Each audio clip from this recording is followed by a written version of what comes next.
Chapter 1. The scroll was older than memory itself, its edges crumbling like ash beneath Sera's trembling fingers. She had found it hidden behind a loose stone in her grandmother's cottage, the cottage that now belonged to her, along with secrets that whispered through every shadow. The parchment unfurled with a sound like dried leaves, revealing words written in silver ink that seemed to pulse with their own heartbeat. When the last daughter of the Moonborn rises, marked by the ancient sigil, the fate of all packs hangs in the balance. She will either restore the shattered dynasty or condemn it to eternal darkness. Love will be her salvation or her destruction. Sera's breath caught as the words began to glow, brighter and brighter, until they seared themselves into her vision. Pain lanced through her shoulder blade, white-hot, burning like liquid silver poured into her veins. She gasped, dropping the scroll as she clutched at her back, feeling something emerge beneath her skin. Something that had always been there, waiting. The mirror on the wall showed her the truth she had never known. Her shirt fell away as she twisted to look, and there it was, a mark that hadn't existed moments before, yet felt ancient as the mountains. A crescent moon intertwined with a wolf's silhouette, rendered in lines of shimmering silver that moved like living light across her skin. "No," she whispered. "This isn't possible." But even as denial formed on her lips, power surged through her body. Her senses exploded outward. She could smell the pine forest 3 miles away, hear the heartbeat of a rabbit in the garden, feel the pull of the full moon rising even though sunset was hours away. The world had transformed into something wild and vivid, and she knew with absolute certainty that nothing would ever be the same. The door to the cottage burst open. He stood silhouetted against the dying afternoon light, and Sera knew immediately what he was. Alpha. The word resonated through every cell of her body, an instinct older than language. He was tall and broad-shouldered, with dark hair that caught the light like raven's wings and eyes that burned amber gold, wolf eyes that saw everything, knew everything. "You felt it," he said, his voice a low rumble that vibrated through her chest. "The awakening." Sera backed away, her hand instinctively covering the mark on her shoulder. "Who are you? What's happening to me?" He stepped inside, and the cottage suddenly felt impossibly small. His presence filled every corner, wild and overwhelming, tinged with something that smelled like winter forests and ancient stone. "My name is Kael Thornhart, Alpha of the Northern Reach. And you, Seraphina Moonborn, are the last living heir of the most powerful werewolf dynasty that ever existed." "That's insane." "My name is Sera Blackwood. I'm a librarian. I'm human." But the mark on her shoulder burned hotter with every word, calling her a liar. Kael moved closer, his gaze intense. "Your grandmother hid you well, changed your name, suppressed your wolf, kept you away from the packs. But she's gone now, and the magic she used to conceal your bloodline died with her. Every alpha within 500 miles felt it the moment your mark appeared, the return of the Moonborn line." Sera's mind reeled. Her grandmother had died 2 weeks ago, leaving her this cottage and a cryptic letter. "When the time comes, you'll understand everything. Trust your blood, Sera. It knows the way home." She had thought it was the rambling of an old woman lost to dementia. Now, those words took on terrifying new meaning. "The Moonborn dynasty fell 300 years ago," Kael continued, circling her slowly, like a wolf assessing prey or a mate. "Betrayed by those they trusted, their castle burned, their people scattered. The royal line was thought extinct. But your ancestors survived, hiding generation after generation, waiting for the prophecy to manifest." "What prophecy?" Sera demanded, though part of her already knew. The scroll's words echoed in her mind. That one day, a daughter would be born with the mark of the ancients, the sign that the dynasty could be restored. "You are that daughter, Sera. Your blood carries the power of 10 generations of Moonborn alphas. You can unite the fractured packs, restore the old territories, reclaim what was stolen." He paused, his expression darkening. "Or you can fall, and with you, any hope our kind has of surviving what's coming." "What's coming?" "War." The same families that destroyed your dynasty are rising again. They've spent 3 centuries consolidating power, eliminating threats, waiting for this moment. They know you've awakened. They'll come for you, and they won't stop until your bloodline is erased forever. His jaw tightened. Unless I can protect you. Sera laughed, a sharp, brittle sound. This is crazy. Yesterday, I was worried about overdue books and paying rent. Now you're telling me I'm some kind of werewolf princess with magic blood, and people want to kill me. Not people. Packs. Ancient houses with their own claims to power. Kael's eyes flashed. And you're not a princess, Sera. You're a queen. Or you will be, if you survive long enough to claim your throne. The mark on her shoulder pulsed, and with it came a flood of images, not memories, but something deeper. Ancestral knowledge, encoded in her very DNA. She saw a magnificent castle built into a mountainside, banners bearing the crescent moon's sigil flying from its towers. She saw wolves running through moonlit forests, hundreds of them, their howls harmonizing in songs of pack and family. She saw a woman who looked like her, wearing a crown of silver and moonstone, standing before an army with fierce pride in her eyes. And she saw that same castle burning, that same woman falling beneath a tide of enemies, her dying scream echoing through the centuries. The line will not die. My blood will remember. We will rise again. Sera gasped, returning to the present to find Kael's hands on her shoulders, steadying her. His touch sent electricity racing across her skin, and she saw recognition flare in his eyes. He felt it too, this inexplicable connection that hummed between them like a living thing. The visions, he said softly. Your bloodline's memory is awakening. It will get stronger as you accept what you are. I don't want this. Her voice broke. I didn't ask for any of this. None of us ask for our destiny, but we can choose how we face it. His thumb brushed the edge of her jaw, surprisingly gentle. You're not alone in this, Sera. My pack has guarded the Moonborn secrets for generations, waiting for your return. I was born for one purpose, to find you, protect you, and help you reclaim your throne. Why? She searched his face. Why would you do that? Something flickered in those amber eyes, something raw and hungry and almost vulnerable. Because 300 years ago, the Alpha of my line made a blood oath to yours. Because the Thornhart pack owes the Moonborn dynasty a debt that can never be repaid. And because... He hesitated, then continued in a voice barely above a whisper, because the prophecy doesn't just speak of you, Sera. It speaks of us. Together. Before she could respond, before she could process the weight of that revelation, a howl split the air outside. Then another. And another. The sound was wrong, hostile, hungry, full of violence and bloodlust. Kael's expression hardened instantly. They're here already. The Black Fong pack. They must have tracked the awakening. He moved to the window, his body tensing for a fight. They'll try to kill you before your power fully manifests.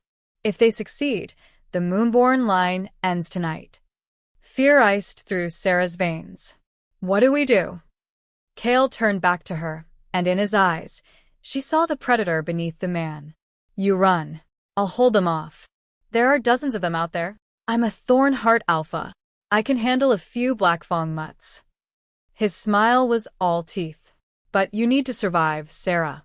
Everything depends on it. There's a trail behind the cottage that leads north to Shadow Peak Mountain. My pack holds that territory. Run, and don't stop until you reach them. They'll know what to do. The howls grew closer, accompanied now by the sound of claws scraping against wood, of bodies circling the cottage like sharks, scenting blood in water.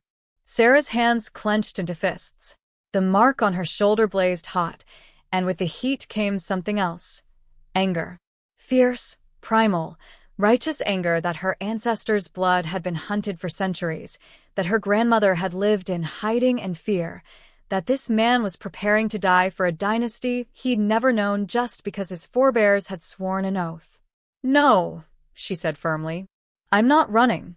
Kael's eyes widened. Sera.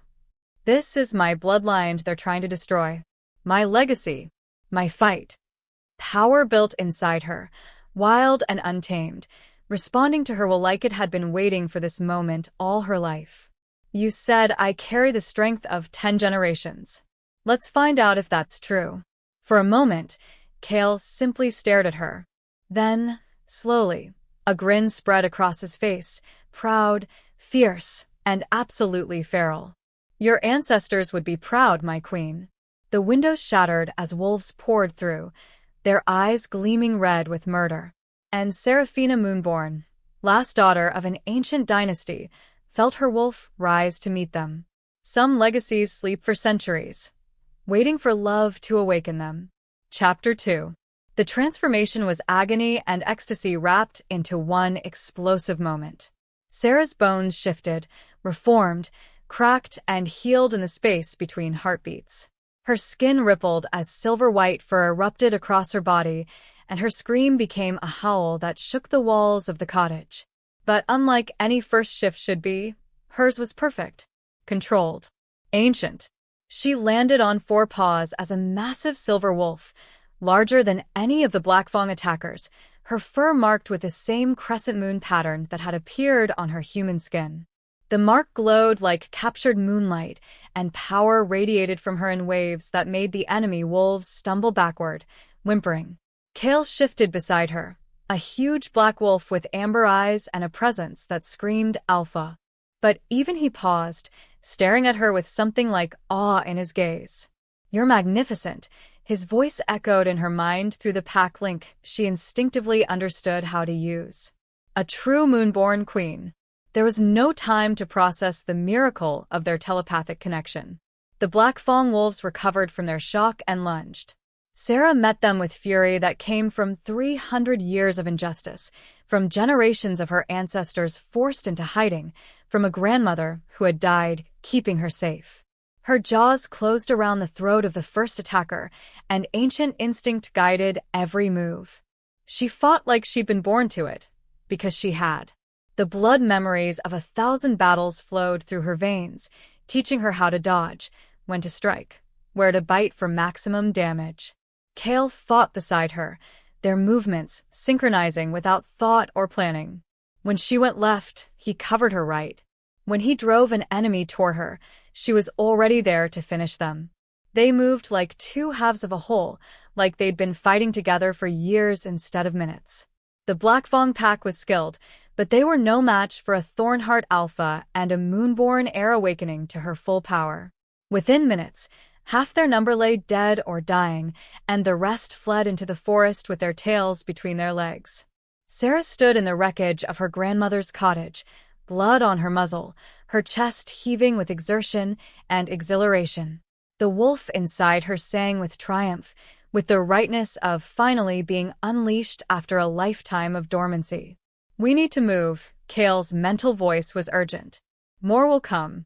That was just a scouting party. Sera shifted back to human form, the transformation just as natural as the first had been. She stood naked among the ruins, and Kael immediately shrugged off his jacket and handed it to her, averting his eyes with a courtesy that seemed absurdly formal given they'd just slaughtered a dozen wolves together. How did I do that? Sera asked, pulling the jacket around herself. It smelled like him. Pine and winter, and something uniquely Kael that made her wolf purr contentedly. First shifts are supposed to be uncontrolled. Painful. I felt like I'd been doing it my whole life. Your bloodline, Kael said, retrieving clothes he'd apparently stashed nearby. The Moonborn dynasty didn't just rule because of politics or strength. They were the first wolves, Sera. The original shifters. Every werewolf alive today carries a drop of Moonborn blood somewhere in their ancestry.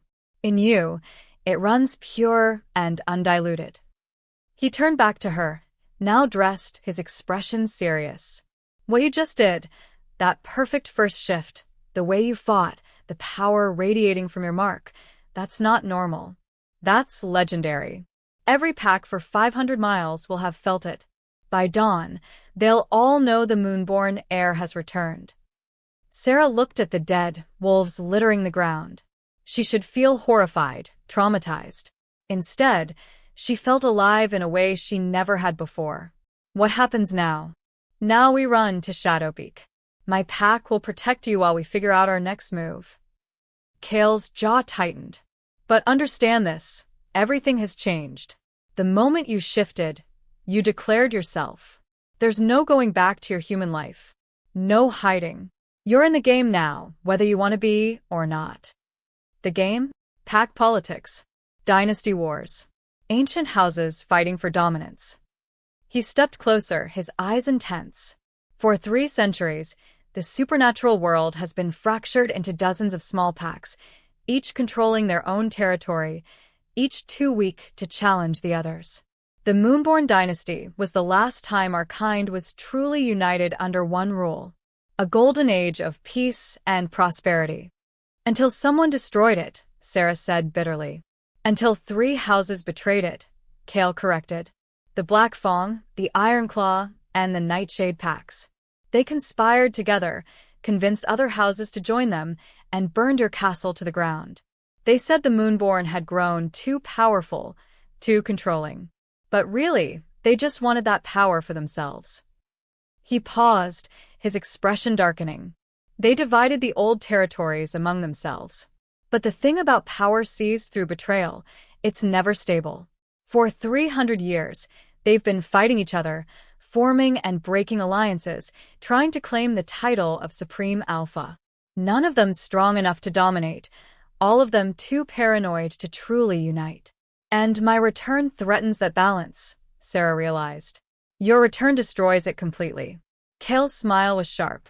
Because you're not just another alpha trying to carve out territory. You're the rightful heir to the throne. Your bloodline literally predates theirs. According to the old laws even they can't completely ignore, you have the legitimate claim to rule all packs. Sera's head spun. I don't know how to rule. I don't know anything about pack politics or ancient laws or... You'll learn. Kael's hand cupped her cheek, the touch sending electricity racing through her. Your blood remembers, Sera. You proved that tonight. And you won't be alone. My pack stands with you. Others will too, once they see what you are. And what am I? She whispered. Hope. His thumb traced her cheekbone. The first real hope our kind has had in 3 centuries. A howl echoed from the forest, distant but growing closer. Then another. And another. Not Black Fang this time. Different packs, drawn by the surge of power like moths to flame. We need to move. Now. Kael grabbed her hand and pulled her toward the treeline. Can you run in wolf form? I think so. Then shift. We have 20 miles to cover, and they're coming fast. Sera closed her eyes and reached for the wolf inside her. It rose eagerly, joyfully, and this time the shift was even easier. One moment she was human, the next she was a silver wolf racing through the forest beside Kael's black form, the moon rising overhead like a blessing from her ancestors. Behind them, dozens of howls filled the night. Hunters and supplicants, enemies and potential allies, all converging on the newly awakened queen. The ancient bloodline had returned, and the supernatural world would never be the same. Chapter 3. They ran through the night, 2 wolves moving as one through ancient forests that seemed to recognize Sera's presence. Trees bent their branches out of her path. Streams parted before her paws. The forest itself welcomed her home, responding to bloodline magic it hadn't felt in 300 years. Your ancestors walked these woods, Kael's voice echoed in her mind as they ran. The Moonborn dynasty's territory stretched from the northern reach to the southern shores. Every forest, mountain, and valley remembers their rule. How is the land reacting to me? Sera asked, marveling at the way moonlight seemed to follow her, illuminating their path. Ancient magic. The Moonborn didn't just rule the packs, they were bound to the land itself through blood rituals. That bond weakened when your line went into hiding, but it never fully broke.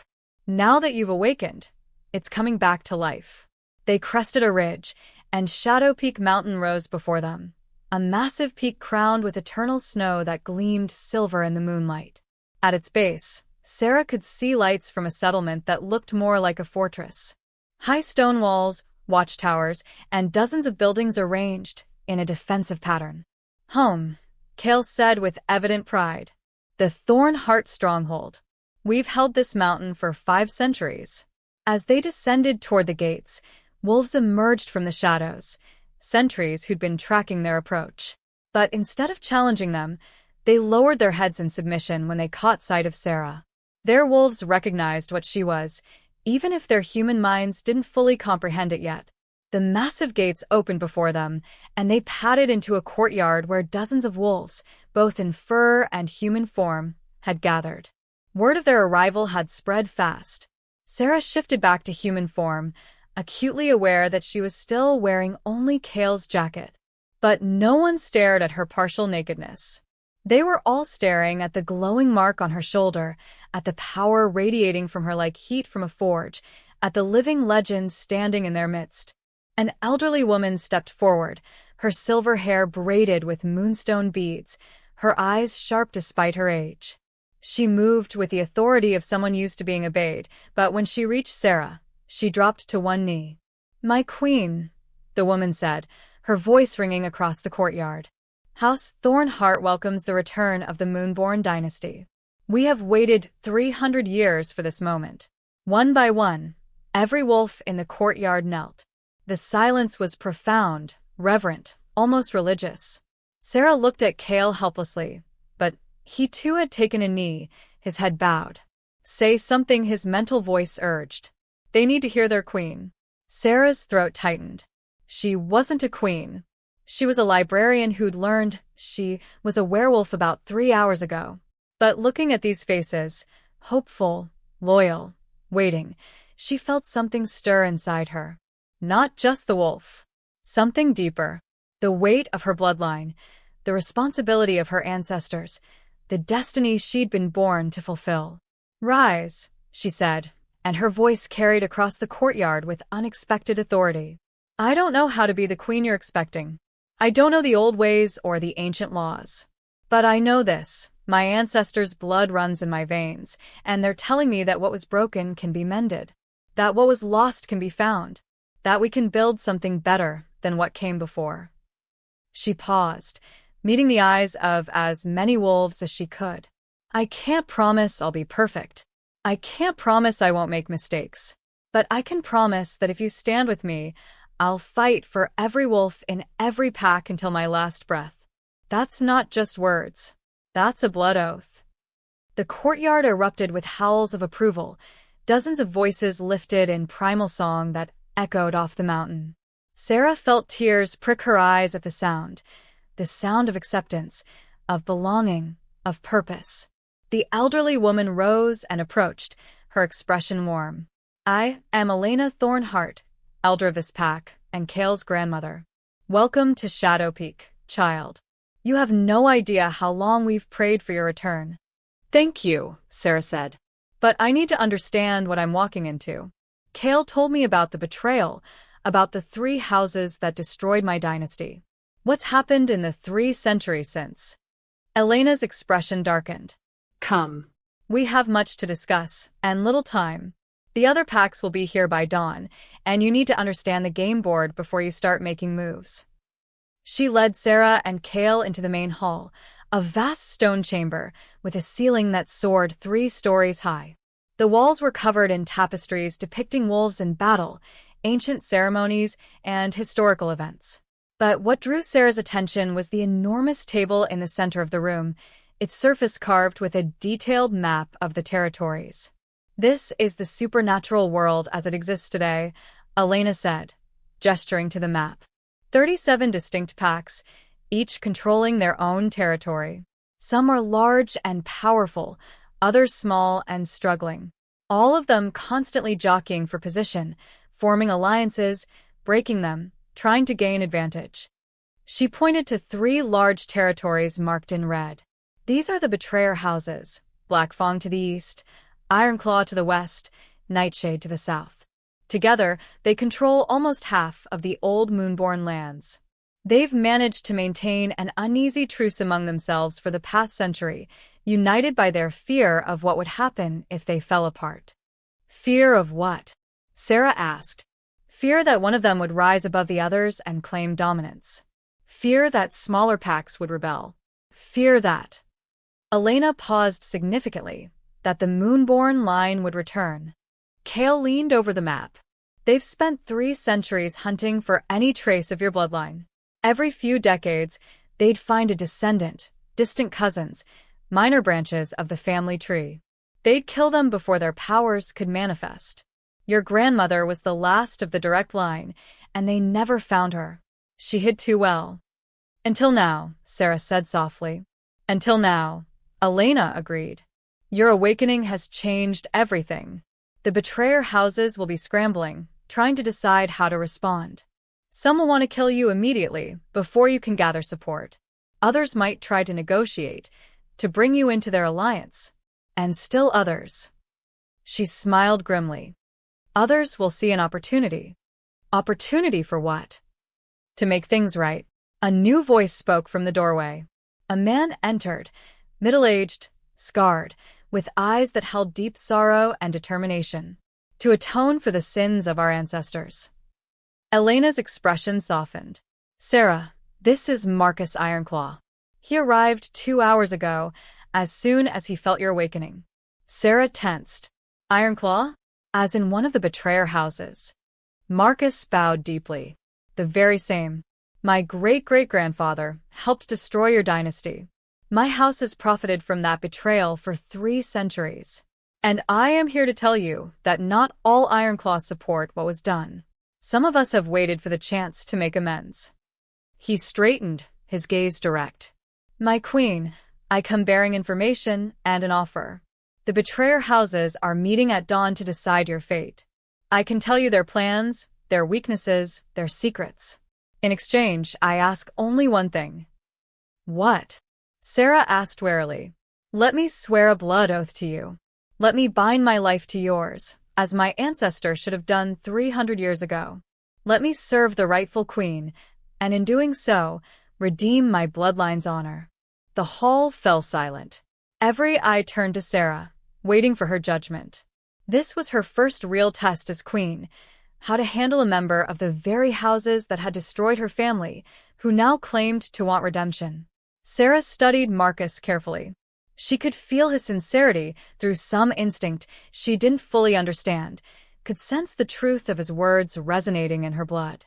But she could also feel the weight of her decision. Accept him, and she might gain a valuable ally inside enemy territory. Reject him, and she might make an enemy of a potential friend. Tell me, she said slowly, why should I trust you? Marcus met her gaze, without flinching.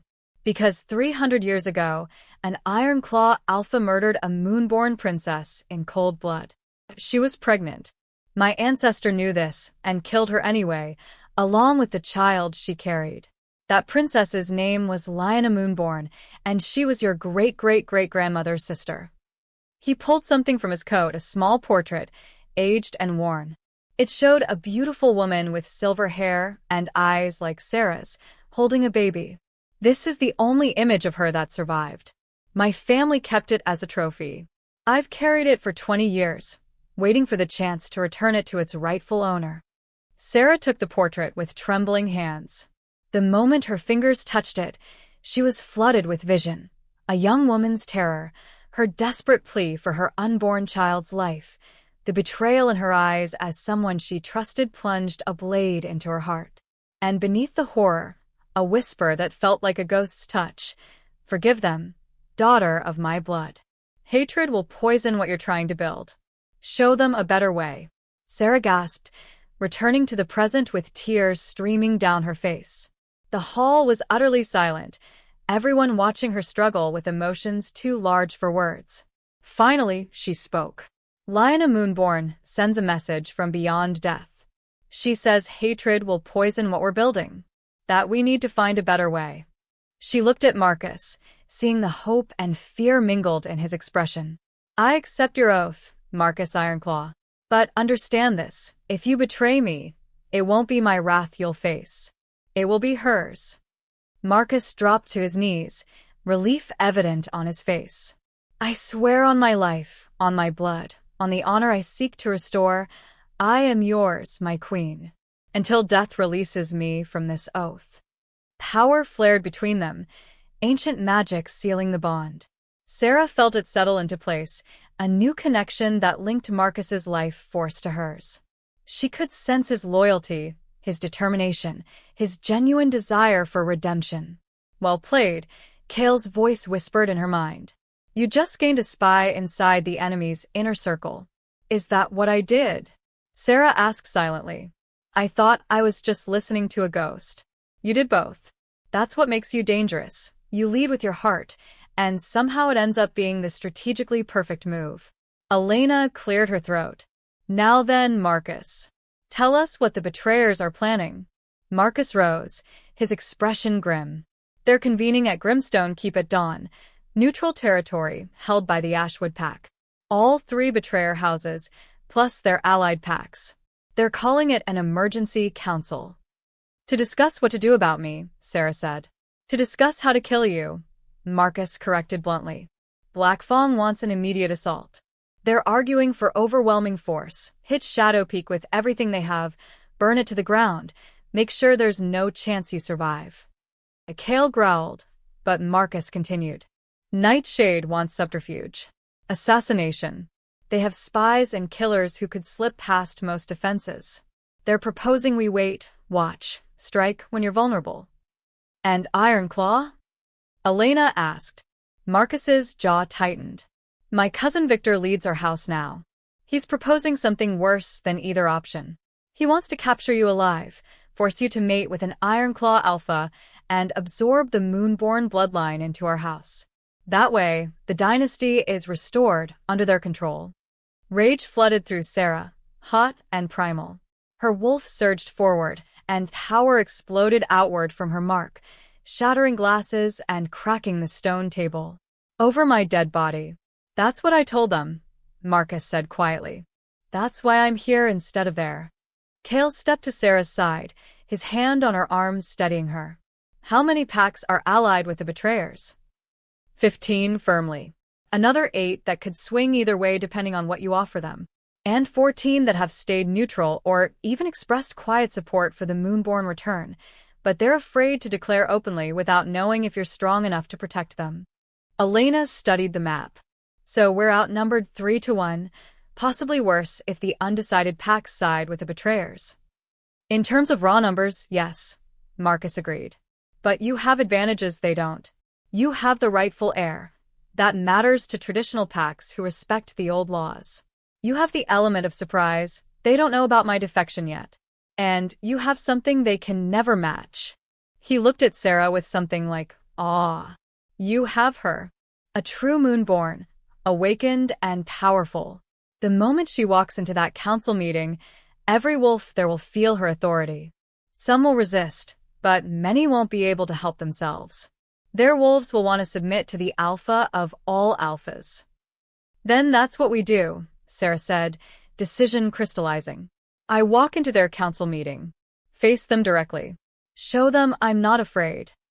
That's suicide, Kael said flatly. They'll kill you the moment you enter. Not if I invoke the right of challenge under the old laws, Sera countered, the knowledge bubbling up from her blood memories. Any wolf of royal blood can demand a hearing before a pack council.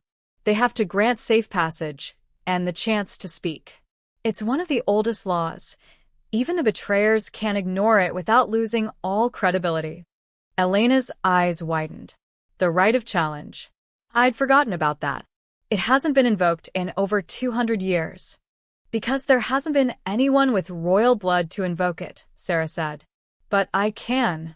And if I do it publicly, if I make it known that I'm coming under ancient law, they'll have to honor it. Any pack that breaks that oath would be marked as lawless. Other packs would turn on them. Kael shook his head. It's still incredibly dangerous. You'd be walking into a room full of enemies with minimal protection. Then come with me. Sera turned to face him fully. You said the Thornhart pack was sworn to protect the Moonborn line. Prove it. Stand beside me when I face them. Something shifted in Kael's expression, pride, fear, determination, and something deeper that made Sera's heart race. Always, he said simply. I'll stand beside you always, my queen. Not just as your guard, his mental voice added, soft and intimate. As your mate, if you'll have me. Sera's breath caught. The bond between them pulsed with heat and promise, with a connection that went beyond duty or prophecy. She wasn't ready to address that yet. There was too much happening, too much at stake. But she felt the truth of it humming in her bones. Then it settled. Elena said, breaking the tension. We have until dawn to prepare. Marcus, you'll help us understand the political landscape. Kael, gather our best warriors. Sera. She smiled. You need to look like a queen. If you're going to walk into the lion's den, you'll do it dressed for the role. As the hall erupted into organized chaos, warriors mobilizing and plans being made, Sera felt the weight of her destiny settling more firmly on her shoulders. In a few hours, she would face the wolves who had destroyed her dynasty. She would demand they acknowledge her right to rule. And somehow, she would survive long enough to restore what had been broken. The game had begun, and the stakes were everything. Chapter 4. Elena led Sera through winding corridors deep into the mountain stronghold. They descended into chambers carved from living rock, lit by crystals that glowed with their own internal light. The air grew warmer, tinged with magic so thick Sera could taste it on her tongue. These are the sanctuary vaults, Elena explained. Places where the old families kept their most precious treasures. The Thornhart pack has guarded this vault for 5 centuries, waiting for the rightful heir to claim what belongs to her. They stopped before a massive door covered in intricate carvings, wolves, moons, and symbols Sera somehow understood, though she'd never seen them before. Elena pressed her palm to the center, and silver light flared along the carved lines, recognizing Thornhart blood. Then she took Sera's hand and placed it beside her own. And Moonborn blood, Elena whispered. The door shuddered, groaned, and swung open for the first time in 300 years. The chamber beyond stole Sera's breath. It was filled with treasures from another age, weapons, armor, books, artifacts, all arranged with reverent care. But what drew her attention immediately was the suit of armor standing on a pedestal at the room center. It was clearly made for a woman, scaled and fitted to a feminine form, but there was nothing delicate about it. The metal gleamed like captured moonlight, silver chased with designs that seemed to move when viewed from different angles. The breastplate bore the Moonborn sigil, the crescent moon and wolf, worked in detail so fine it looked alive. The queen's armor, Elena breathed. Forged by the first Moonborn Alpha for his mate, blessed by ancient magic, and worn by every queen since. It's said to be unbreakable, to enhance the wearer's strength, and to mark its bearer as the true ruler of all packs. Sera approached slowly, almost reverently. The closer she got, the more the armor seemed to recognize her. The metal hummed with power, and she felt her bloodline mark burning in response. It's been waiting for you, Elena said softly. Just like all of us have. Sera reached out, and the moment her fingers touched the breastplate, power exploded through her. Visions flooded her mind. Every queen who had worn this armor, every battle they'd fought, every decision they'd made. She saw victories and defeats, love and loss, the long sweep of dynasty history compressed into seconds of overwhelming sensation. And beneath it all, a voice, ancient, powerful, unmistakably female. Welcome home, daughter. Wear me with pride. Let them remember what it means to face a Moonborn Queen. When the visions faded, Sera found herself on her knees, tears streaming down her face. Elena knelt beside her, supporting her with surprising strength for someone her age. I saw them all, Sera whispered. Every queen, every choice, every sacrifice they made for their people. And now you carry that legacy forward, Elena said. Are you ready? Sera looked at the armor, at the weight of destiny it represented. Every instinct screamed that she wasn't ready, that she was just a girl playing at being queen. But then she remembered Liona's ghost whispering forgiveness, remembered Kael kneeling before her, remembered the hope in Marcus's eyes when she accepted his oath. She wasn't just carrying her own burden. She was carrying the hopes of everyone who believed in her, everyone who'd waited 300 years for this moment. No, she said honestly, but I'll do it anyway. Elena smiled. That's all any queen can do. Now, let's get you dressed. The armor fit perfectly, adjusting to her form like it was alive. Each piece settled into place with a whisper of ancient magic until Sera stood fully garbed in the regalia of her ancestors.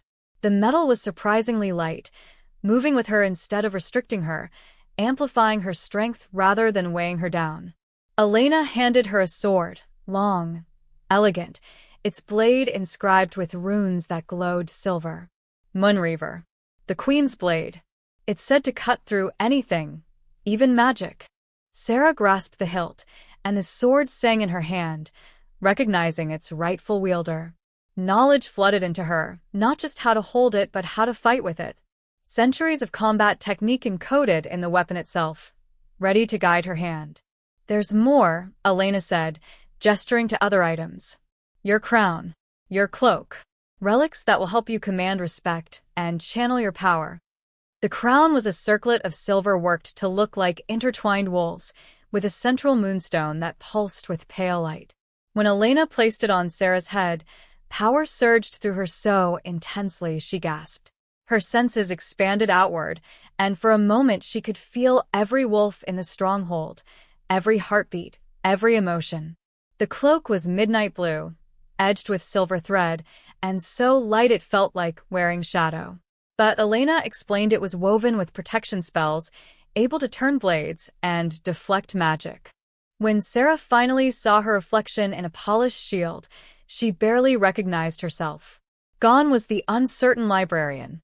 In her place stood a warrior queen, armored and armed, wearing the legacy of her dynasty, like she'd been born to it. They'll see this and remember, Elena said with satisfaction.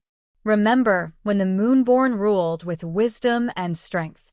Remember what was lost when they fell. Remember what could be again if they choose the right side. A knock on the door interrupted them. Kael's voice called out, Elena? We're ready. It's almost time. Come in, Elena replied. Kael entered, and stopped dead at the sight of Sera. His eyes widened, his breath caught, and for a long moment he simply stared. Then slowly he dropped to one knee.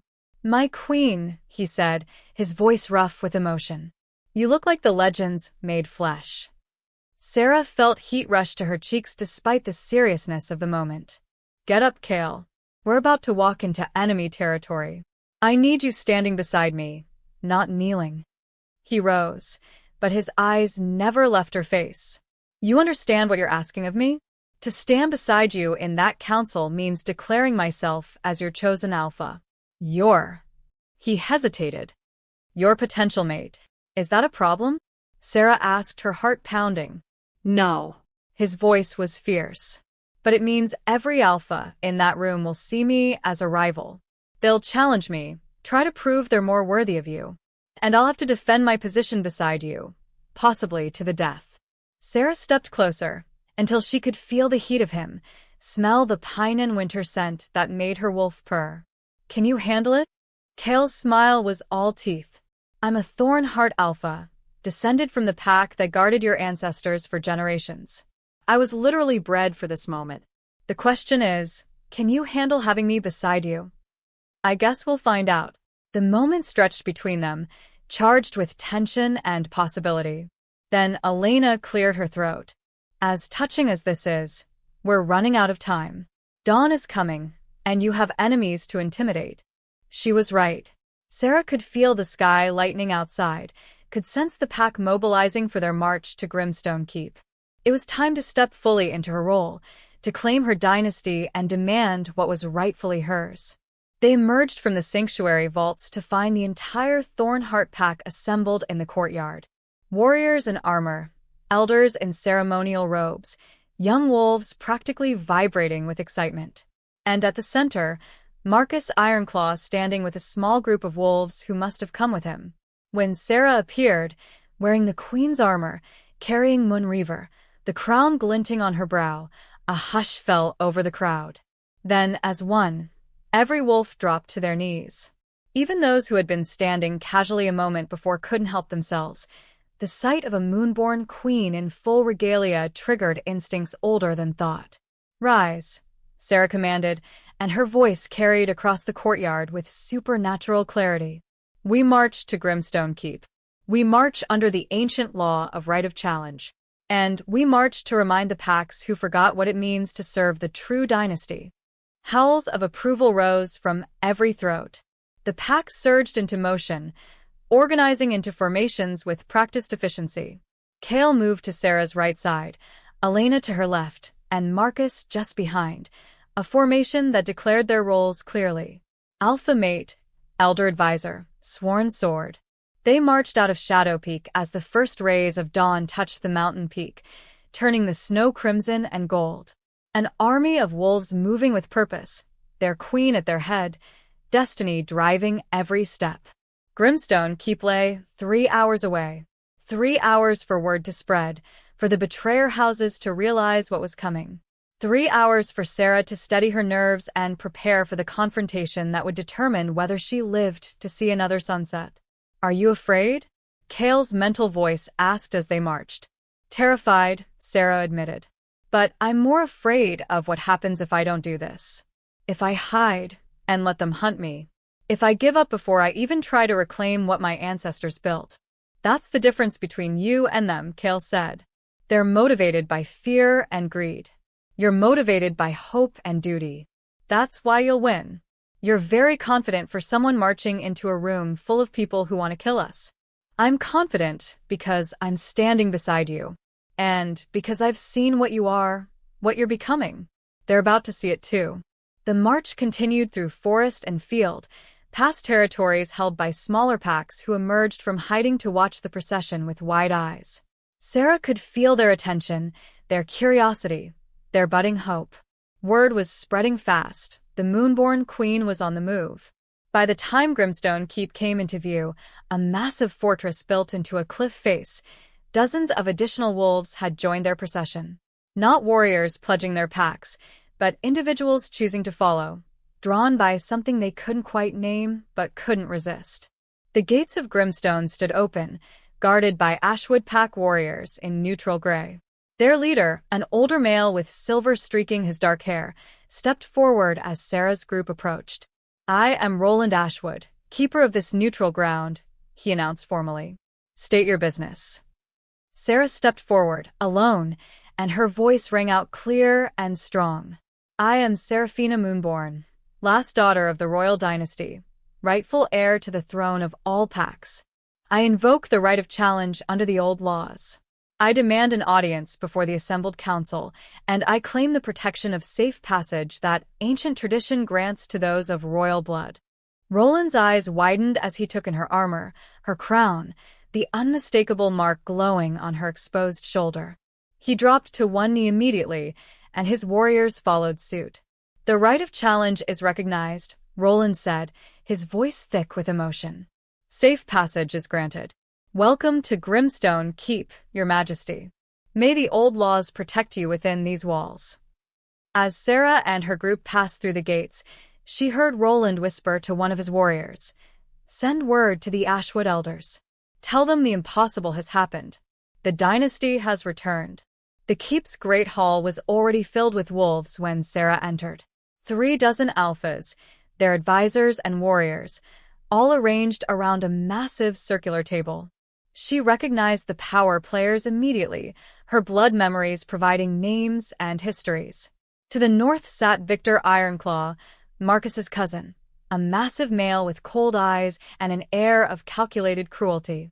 West sat Morgana Nightshade, a beautiful woman with midnight hair and a smile like poisoned honey.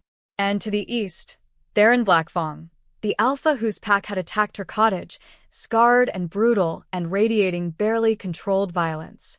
The conversation died the moment Sera appeared in the doorway. Every eye turned to her, and she felt the weight of their shock, their fear, their calculation. She stood silhouetted against the morning light, the queen's armor gleaming, Moonreaver at her side, her mark blazing with power. Impossible, Morgana breathed. The armor. The crown. She's, actually, a pretender, Victor snarled, recovering first. Wearing stolen artifacts doesn't make you a queen, girl. It makes you a thief with delusions. Sera walked forward slowly, each step measured and deliberate. Kael, Elena, and Marcus followed, taking positions behind her as she approached the table. The other wolves shrank back instinctively, their wolves recognizing her authority even as their human minds resisted. "I am no pretender," Sera said, her voice carrying to every corner of the hall. "I am Seraphina Moonborn, daughter of the line that ruled when your ancestors were barely more than rogues fighting over scraps. My blood carries the legacy of the first Alphas. My mark was given by the moon itself, and I stand before you under the protection of the old laws you all claim to honor." "The old laws died with your dynasty," Theron growled. "We make our own laws now." "Then you are lawless." Sera's eyes flashed. "And if you're willing to break the right of challenge, one of the most sacred traditions our kind has, then you're no better than the rogues you hunt. Every pack here will know you can't be trusted, that your word means nothing, that ancient oaths are just suggestions to you." She let that sink in, watching several alphas shift uncomfortably. Breaking the right of challenge would be a stain on their honor that would follow them forever. And honor among wolves was everything. "You've called this council to decide my fate," Sera continued. Fine. "I'm here. Face me directly instead of plotting in shadows. Let's settle this like the wolves we are, out in the open, with witnesses, under the laws our ancestors established." Victor's smile was cruel. "You want to settle this like wolves? Then challenge us. Pick one of us to fight, right here, right now. If you win, we'll consider your claim. If you lose..." He shrugged. "Problem solved." "That's not how the right of challenge works," Elena said sharply. "She has the right to speak, to be heard, to present her case. And we have the right to demand proof of her worthiness," Morgana countered smoothly. "Any wolf can claim royal blood. Show us you deserve that armor you're wearing. Prove you're more than a frightened girl playing dress-up." Sera felt rage building, but beneath it, calculation. They were trying to goad her into a fight on their terms. And while her blood memories gave her fighting skills, she was still new to this world. They were experienced, deadly, and would happily kill her if given the chance. But she couldn't back down. Not now. Not in front of all these witnesses. "Don't," Kael's mental voice urged. "This is a trap. They'll choose their strongest fighter, someone with decades of experience." "I know," Sera replied. "But if I refuse, I look weak. And weakness is death in this world. Then don't fight alone. Challenge them to choose their champion, and I'll fight as yours." Sera's heart clenched. "Kael, if you lose..." "I won't lose. Not with you, as my alpha. Your power flows through the mate bond. It will make me stronger. Trust me." Sera took a breath and made her decision. Fine. "You want proof? Choose your champion. I'll choose mine. We settle this in the old way, trial by combat." Victor's grin widened. "Acceptable. And when your champion falls, you submit to our judgment." "Agreed." "Agreed," Sera said. "But when my champion wins, you acknowledge my claim to the throne. All of you. Publicly. And you swear fealty to the Moonborn dynasty." The hall erupted in protest. Several alphas surged to their feet, shouting objections. But others looked thoughtful, calculating the odds and possibilities. Morgana raised a hand, silencing the chaos. "A bold wager. But the stakes aren't balanced. If we win, we get one wolf. If you win, you get everything. Add more to your side of the bargain." "Like what?" Sera asked warily. "If your champion loses, you don't just submit to judgment. You submit to bonding. You choose one of us as your mate, merging the Moonborn bloodline with ours. That way, the dynasty is restored through alliance rather than conquest." Kael growled, low and dangerous. Sera felt his rage through their bond, his wolf surging at the thought of anyone else claiming her. "No," Sera said flatly. "That's not happening." "Then we have no deal," Victor said. "You can invoke your right of challenge all you want, but we're under no obligation to negotiate on your terms. You're one wolf against 37 packs. Accept our conditions or leave." Sera's mind raced. This was the trap. They'd force her into an impossible choice. accept their terms and risk losing everything, or refuse and look like a coward. There's another option. Marcus's voice entered her mind. She hadn't realized he could communicate mentally with her, but the blood oath must have created that link. The old laws have provisions for this. Invoke the trial of 3. What's that? Ancient tradition. When the stakes are highest, the challenger can demand 3 trials instead of 1. Combat, wisdom, and power. Win 2 out of 3 and you win everything. It's riskier, but it's also more legitimate. They can't refuse without looking like cowards themselves. Sera processed this quickly. 3 trials meant 3 chances to prove herself, but also 3 chances to fail. Still, it was better than the all-or-nothing combat they were trying to force on her. I invoke the trial of 3, Sera declared, and the room went silent. Even Victor looked surprised. The trial of 3 hasn't been called in over a century. But it's still valid under the old laws, Sera countered. Or, are you saying the old laws only apply when they're convenient for you? Roland Ashwood stepped forward. The trial of 3 is indeed valid. As keeper of neutral ground, I must acknowledge this invocation. The terms are clear. 3 trials, combat, wisdom, and power. The challenger must win 2 of 3 to succeed. Do the assembled alphas accept? There was a long, tense pause. Sera could see the calculation in their eyes. They'd expected an easy victory in simple combat. Now she was making this complicated, public, impossible to dismiss. Finally, Theron spoke. We accept. But the trials happen today. All 3. No time for preparation or planning. You face them as you are right now. Agreed, Sera said, before anyone could object. Elena looked at her with concern, but Sera gave a slight nod. This was her path forward. 3 trials. 3 chances to prove she deserved the throne her ancestors had built. The first trial, combat, will begin immediately, Roland announced. Challenger, choose your champion. Kael Thornhart, Sera said clearly. Kael stepped forward, and she felt pride surge through their bond. He was magnificent, tall, powerful, every inch an alpha. The other wolves watched him warily, recognizing a formidable opponent. And the defenders choose.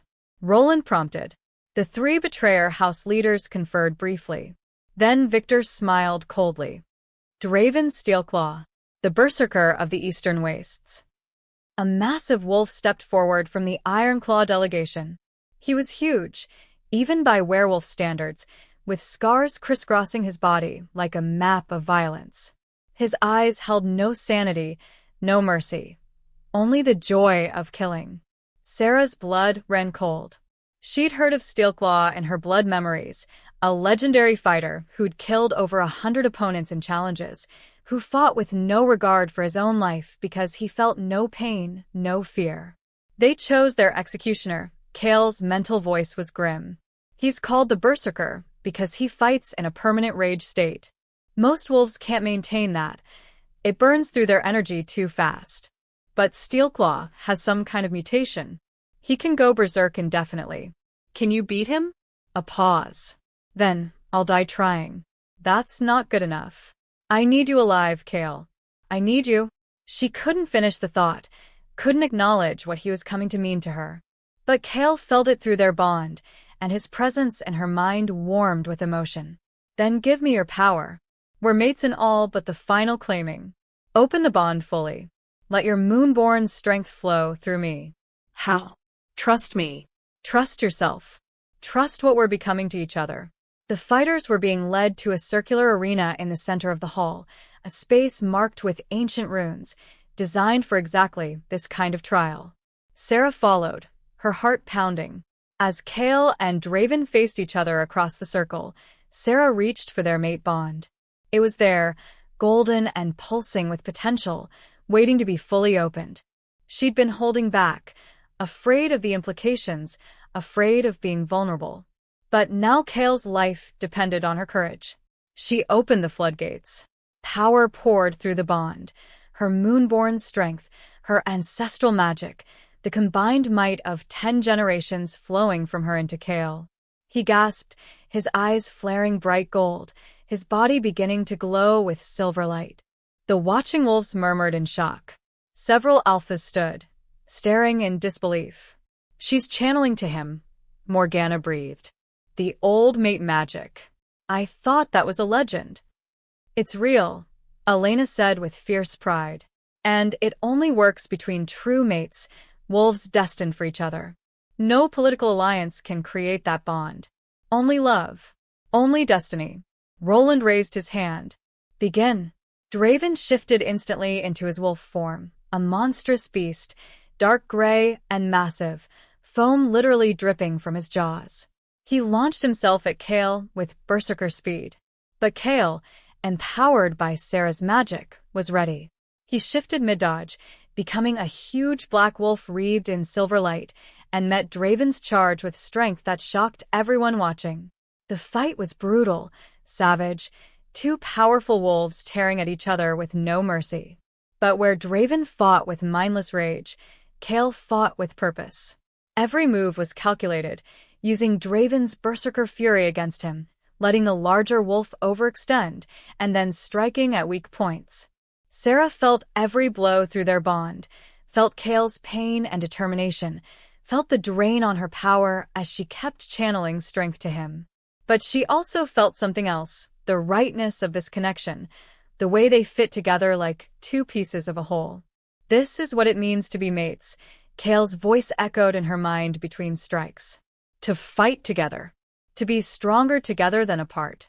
To be willing to give everything for each other." "Then take everything I have," Sera replied. "All of it. Every drop of power.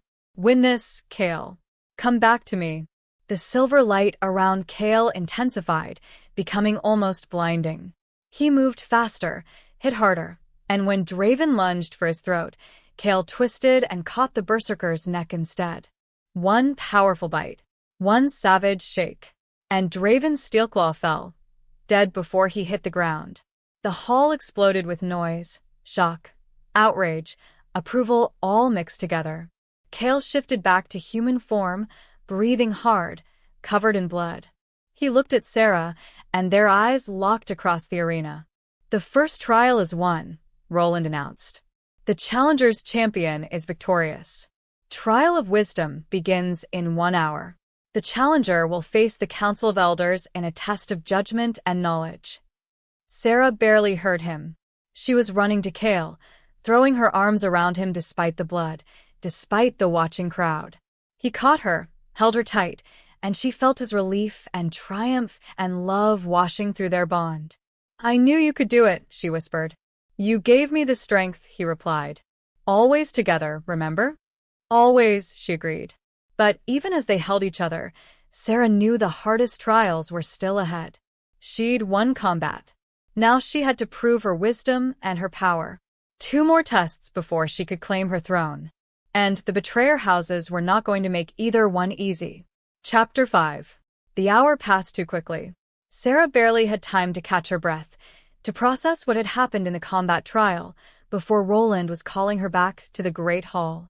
Kael's wounds had already healed, werewolf metabolism working its magic, but she could still feel his exhaustion through their bond. "Stay close," she told him mentally. "I need to feel you nearby." "Always," came his immediate response. The circular arena had been cleared, replaced by a raised platform where 5 elderly wolves sat in ceremonial robes. These were the Council of Elders, the oldest, most knowledgeable wolves from neutral packs, tasked with judging matters of law and tradition. The Trial of Wisdom tests a ruler's judgment, knowledge of our laws, and ability to make difficult decisions, Roland announced. The challenger will face 3 scenarios. She must respond to each, and the council will judge whether her answers demonstrate the wisdom necessary to rule. Sera climbed onto the platform, very aware of every eye in the hall watching her. This trial was different from combat. She couldn't rely on Kael's strength or her bloodline's fighting instincts. This was about her mind, her judgment, her understanding of the world she'd only just discovered. The eldest of the council, a woman so ancient her hair was pure white and her face deeply lined, spoke first. "I am Esther Moonwhisper, eldest of the neutral packs. Your first scenario, young queen, A rogue wolf has killed 3 humans in a territory bordering human settlements. His pack demands you spare him, claiming he was defending himself from hunters. The humans demand justice, threatening to bring their armies into our lands if the killer isn't executed. What is your judgment? Sera's mind raced. This was a test of how she balanced pack loyalty against the greater good, how she handled relations with humans, how she dealt with conflicting demands from her people. She thought of her grandmother, who had lived peacefully among humans for decades. She thought of the visions she'd seen of her ancestors ruling with wisdom and strength. And she thought of what kind of queen she wanted to be. I would investigate thoroughly, Sera said carefully. If the wolf was truly defending himself against unprovoked attack, then the humans' hunters broke the peace first. But 3 deaths suggests either excessive force or something more sinister. If investigation proves it was self-defense, I would compensate the human families for their loss and punish their hunters for attacking without cause. If it proves to be murder, the wolf faces execution, but by my hand, not the humans.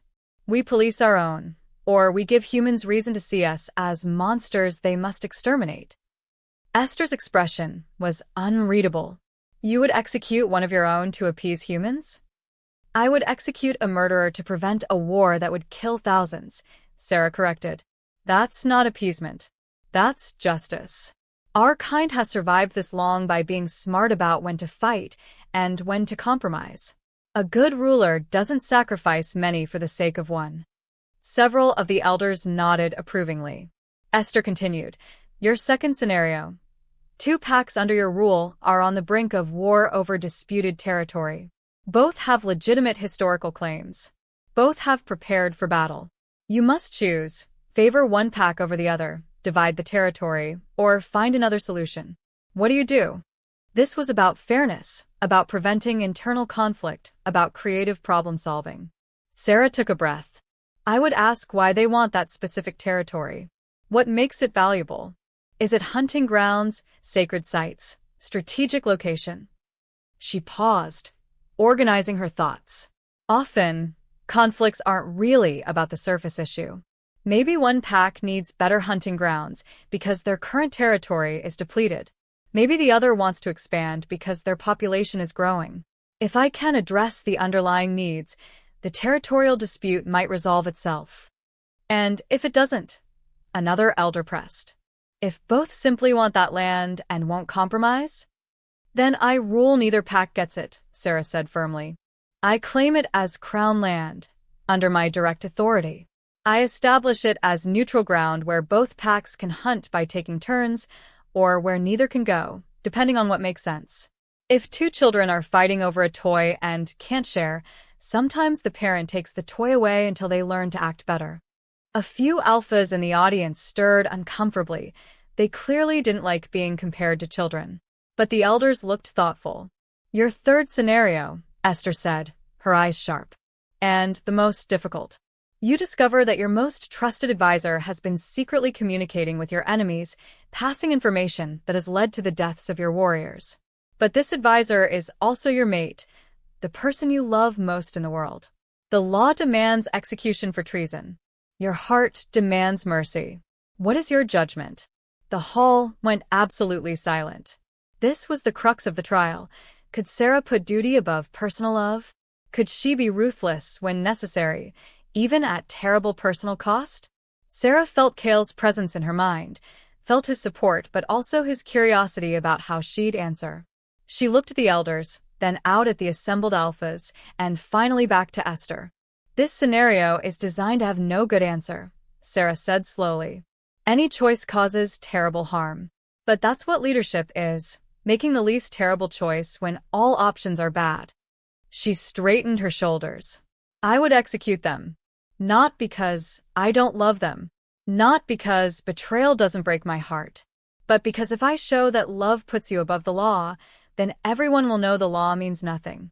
They'll know I can be manipulated through my emotions. They'll know my justice isn't blind, it's selective. Her voice roughened with emotion. A queen who saves her mate but lets her warriors die betrayed is no queen at all. She's just a woman who chose her own happiness over her people's safety. And that's not someone who deserves a throne. Silence stretched for a long moment. Then Esther nodded slowly. You understand the loneliness of power, the sacrifice leadership demands, the burden of placing duty above desire. She looked at the other elders. My judgment. She has wisdom beyond her years, one elder said. Her answers show both pragmatism and principle, another agreed. She thinks like a ruler, not a fighter, a third added. Esther raised her hand. The council's judgment is unanimous. The trial of wisdom is passed. The challenger has demonstrated the judgment necessary to rule. Relief flooded through Sera, so intense her knees nearly buckled. 2 trials won. 1 to go. But as she looked at the betrayer house leaders, she saw calculation in their eyes. They'd lost combat and wisdom. Now everything rode on the final trial, the trial of power. And power was where they were strongest. Roland stepped forward. We break for 1 hour before the final trial. The trial of power will test the challenger's ability to command her bloodline magic, to demonstrate the strength that makes her worthy of the crown. Prepare yourselves. As the crowd dispersed for the break, Kael pulled Sera aside into a quiet corridor. You were magnificent in there. The way you handled those questions. I sentenced you to death, Sera interrupted, her voice shaking. In that hypothetical, I executed my own mate. Because it was the right answer. Kael's hands cupped her face, forcing her to meet his eyes. And because you understand what being a queen means. You won't be corrupted by personal feelings. You won't put your own desires above your people's needs. That's why you'll be a great ruler, Sera. But I don't want to be that person, she whispered. I don't want to be someone who could kill the person they love for political reasons. Then be someone who never has to make that choice. His thumb stroked her cheek. Build a kingdom where betrayal doesn't happen because everyone is treated fairly. Where loyalty isn't demanded through fear but given freely through respect. Be the queen your ancestors should have been. Sera leaned into his touch, drawing strength from his presence. What's the trial of power going to be like? Kael's expression darkened. Raw demonstration of magical strength. They'll test your ability to command your bloodline powers, to enforce your will on other wolves, to prove you have the strength to back up your claim to rule. That's where I'm weakest, Sera said. I've had these powers for less than a day. They've had lifetimes to master theirs. But you have something they don't. Kael's voice was fierce. Pure Moonborn blood. Unbroken, undiluted. The source from which all their powers ultimately derive. Your potential is higher than theirs can ever be. You just need to access it. How? By accepting who you are. Fully. Completely. No more doubt. No more uncertainty. Your power is limited by your belief in yourself. Embrace your destiny, Sera. Let your ancestors' strength flow through you without reservation. Marcus appeared at the corridor entrance. They're gathering for the final trial. Sera, you need to know they're going to try to break you. The betrayers have been discussing strategy. They've chosen Morgana Nightshade to face you. She's the most powerful magic user among them. What kind of magic? Sera asked. Shadow manipulation, mental assault, illusions. She fights in the mind as much as in reality. She'll try to make you doubt yourself, to fill you with fear, to convince you that you're not worthy. Marcus's jaw tightened. I've seen her break alphas twice her size by getting inside their heads. Then I won't let her in, Sera said with more confidence than she felt. They returned to the great hall where the arena had been transformed again. Now it was marked with a complex pattern of runes that glowed with pale light. Morgana Nightshade stood at the center, beautiful and deadly, her midnight hair flowing around her like living shadow. The trial of power, Roland announced. 2 methods of victory. Force your opponent to submit through raw magical strength, or maintain your own power for 1 full hour against their assault. The trial begins when both contestants are ready. Sera stepped into the arena, feeling the runes react to her presence. The Moonborn mark on her shoulder blazed brighter, responding to the ancient magic woven into the floor. Morgana smiled, cold and cruel. You're just a child playing with powers you don't understand.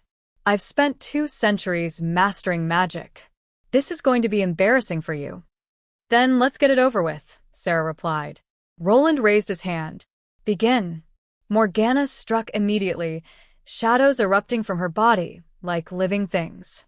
They lashed out at Sera, seeking to wrap around her, to smother her, to drag her into darkness. But Sera's power rose to meet them, silver light exploding outward from her mark, burning away the shadows like dawn burning away night. The light was instinctive, defensive, her bloodline protecting her without conscious thought. Morgana's eyes widened in surprise, then narrowed in calculation. Interesting. But light and shadow are just the surface. Let's see how you handle this. The shadows changed, becoming less physical and more insidious. They crept not toward Sera's body, but toward her mind, whispering doubts and fears. You're not a queen. You're a pretender. A fraud. Everyone sees through you. You'll fail them all. Get them killed. Destroy everything you touch. You're weak. Pathetic. Unworthy of the blood you carry. The whispers dug into Sera's insecurities like knives, finding every fear she'd been suppressing. She felt her power waver, felt doubt creeping in despite her best efforts to resist. Don't listen. Kael's mental voice cut through the assault like a blade of clarity. Focus on me. On us. On what you know is true. Sera grabbed onto his presence like a lifeline, using their mate bond as an anchor against Morgana's mental attack. She pushed back against the shadows in her mind, not with raw power, but with truth. I am a queen. Not because I'm perfect, but because I choose to serve my people. I am worthy. Not because I never fail, but because I keep trying even when I'm afraid. I am strong. Not because I fight alone, but because I know when to accept help. Silver light blazed from her mark again, but this time it was different. Not just defensive, but assertive. It carried her truth, her conviction, her absolute certainty that she belonged exactly where she was. The light swept through the arena, dispelling Morgana's shadows completely. And more than that, it touched every wolf watching, and they felt it. Felt Sera's determination, her compassion, her strength. Felt the truth of her claim to the throne resonating in their very bones. Several wolves gasped. Others dropped to their knees involuntarily, their wolves submitting to the alpha power radiating from Sera. Morgana snarled and threw everything she had at Sera, centuries of accumulated magical skill, every trick and technique she'd mastered. Shadows and illusions, mental attacks and physical manifestations, a barrage of power that should have overwhelmed any opponent. But Sera stood firm, her light growing brighter with each assault. Not because she was more skilled, she wasn't, but because her power came from a deeper place. From the source. From the first alphas who had walked under the moon and been blessed with the ability to shift. Her bloodline didn't just remember magic, it had invented it. The runes on the floor began to glow brighter, responding to moonborn power in a way they hadn't responded to anything in centuries. They formed patterns of light that connected to Sera's mark, and suddenly she understood what they were. Ancient spells. Encoded knowledge. The wisdom of her ancestors literally written into the foundation of this neutral ground, waiting for the right bloodline to activate them. Power flooded through Sera, not just her own, but the accumulated strength of 10 generations. She gasped as it filled her, as it showed her what she could be, what she was meant to become. And then she understood what Morgana didn't. This trial wasn't about defeating your opponent. It was about proving you could wield power responsibly, that you understood its purpose and its limits. Sera could have crushed Morgana, could have overwhelmed her completely with the power now flowing through her veins. But that would prove only that she was strong, not that she was wise. Instead, Sera did something else. She opened her arms, and the silver light flowing from her expanded outward. Not in attack, but in invitation. It touched every wolf in the hall, and they felt her offer. Join me, not through conquest or submission, but through choice. Let's build something better together. Let's remember what our kind was meant to be before fear and betrayal divided us. The light carried peace, unity, hope. It showed them visions of what could be.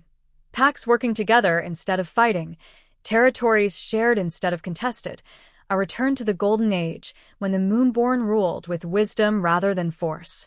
And wolves responded, one by one, then in groups, then in waves. They felt their resistance crumbling.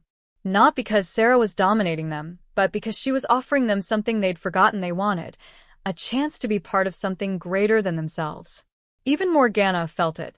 Her shadows faltered, her attacks weakened, and finally, she stood frozen, staring at Sera with something like awe in her eyes.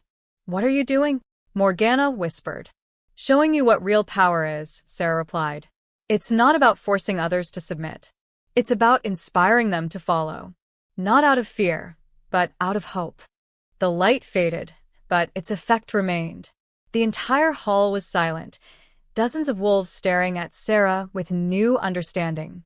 They'd felt her power, yes, but more importantly, they'd felt her vision for what they could become together. Roland's voice was thick with emotion when he spoke. "The trial of power is won. The challenger has demonstrated not just magical strength, but understanding of power's true purpose." 3 trials passed. The old dynasty is proven worthy of restoration. Sera waited for the betrayer houses to protest, to claim the trials were rigged or unfair. But Victor Ironclaw was staring at her with calculation rather than anger. Theron Blackfang looked stunned. And Morgana was the first to kneel. "I yield," she said clearly. "Not because I was defeated, but because I was convinced. The Nightshade Pack acknowledges Seraphina Moonborn as rightful queen. We swear fealty to the dynasty restored." The hall erupted in shock. One of the betrayer houses had just submitted. Willingly. Victor rose to his feet. "This isn't over. You've won your trials, but that doesn't mean—" "It means exactly what the old laws say it means," Roland interrupted firmly. "The challenger has passed all 3 trials.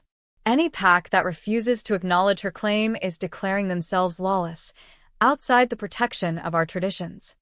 "Then I declare House Ironclaw outside your traditions," Victor snarled. "We don't bow to children and ancient superstitions. We make our own." He never finished. Marcus Ironclaw stepped forward and drove a blade through his cousin's chest. Victor gasped, blood bubbling from his lips, and collapsed. Marcus stood over him, his expression hard.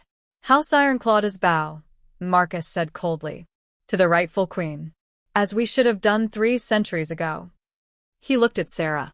"I am the Ironclaw Alpha now, and we will serve."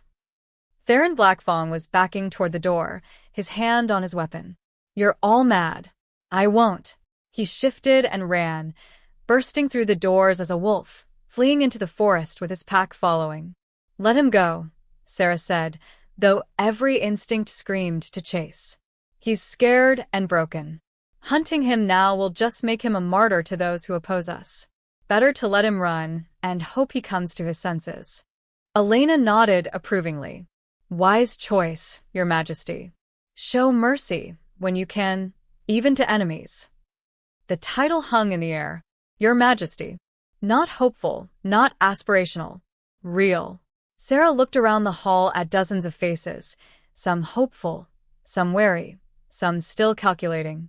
2 of the 3 betrayer houses had submitted. 17 additional packs had their leaders present, all watching to see what happened next. This was the moment, the fulcrum on which everything balanced. "I am Seraphina Moonborn," she said, her voice carrying to every corner of the hall.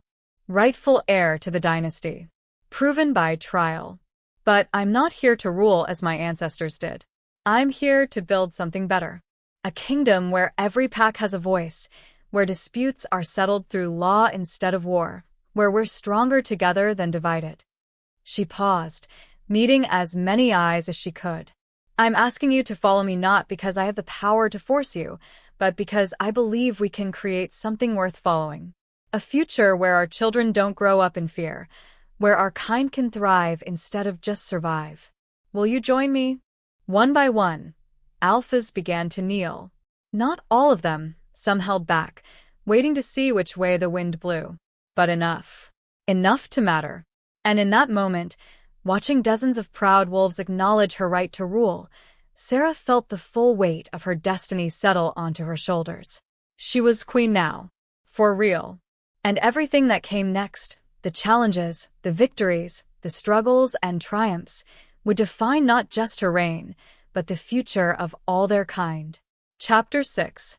3 days later, Sera stood in the ruins of Moonstone Castle, the ancestral seat of her dynasty. The keep had been burned 3 centuries ago, its walls shattered, its halls left to decay. But now, hundreds of wolves worked to restore it, a symbolic rebuilding that represented the dynasty's return. "It's beautiful," Kael said beside her, his hand finding hers. "It's broken," Sera corrected. "But we'll fix it. Just like we'll fix everything else that's been fractured." The formal coronation was set for sunset. 19 packs had sworn fealty in the days since the trials, more than half the supernatural world. Others were holding back, waiting to see if her rule would last or if she'd be assassinated before her throne was secure. Sera didn't blame them for their caution. She was cautious herself. "Someone's coming," Marcus said, appearing from the shadows with a stealth that made him invaluable as her spy master. "Delegation from the southern reaches. 10 alphas who've been neutral until now." "Good news or bad?" Sera asked. "Could go either way. They want to meet with you before they decide whether to swear fealty. I've had them brought to the council chamber." Sera nodded and headed inside, Kael and Marcus flanking her. The castle's interior was still mostly ruins, but they'd cleared one large chamber and furnished it simply with a table and chairs. It would have to do until the proper throne room was rebuilt. The southern delegation was led by a woman who looked to be in her 40s, with auburn hair and sharp green eyes. She bowed respectfully when Sera entered, but it was the bow of an equal, not a subject. "I am Cassandra Wildfire, representative of the Southern Reaches Confederation. We're 10 packs who've governed ourselves independently for 2 centuries. We came to see the new queen with our own eyes." "And?" Sera asked, sitting at the head of the table. "What do you see?" "A very young woman with very old responsibilities." Cassandra's tone wasn't unkind, just frank. "Wearing your ancestors' armor and wielding their power, but still figuring out who you are underneath it all." "That's fair," Sera acknowledged. "I'm new to this world. I'm learning as fast as I can, but I won't pretend I have all the answers." "At least you're honest." Cassandra sat across from her. "Most rulers pretend they know everything, even when they're drowning. Your humility might be your greatest strength or your greatest weakness. Hard to say which yet. What do you need to hear from me to decide whether to join us?" Sera asked directly. "Tell me what you plan to do with your power." The Moonborn dynasty ruled for centuries before it fell. By most accounts, they were fair and just, but they were also absolute. Their word was law. No one could challenge them. That kind of power corrupts eventually. Sera leaned forward. "Then we build something different. A council of alphas where every pack has representation. A system of laws that apply equally to everyone, including me. Checks and balances, so no one has absolute power, not even the queen." Cassandra's eyebrows rose. "You'd limit your own authority?" "Voluntarily. I'd make my authority legitimate instead of just imposed," Sera corrected. "Tyranny is brittle. It shatters under pressure. But a kingdom built on consent, on laws everyone agrees to follow, that endures." "Your ancestors wouldn't have said that." "My ancestors are dead, their dynasty destroyed because they held power too tightly." Sera's voice was firm. "I won't make their mistakes. I'll build something better, or I'll die trying."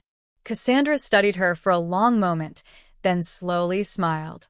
"The Southern Reaches Confederation will swear fealty to House Moonborn. But on one condition, we get seats on your council. Equal voices in how the new kingdom is governed." "Done," Sera said immediately. "I want packs from all regions represented.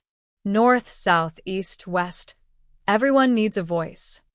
"Then you have our support, Your Majesty." Cassandra extended her hand, and they shook formally. "May your reign be long and your justice fair."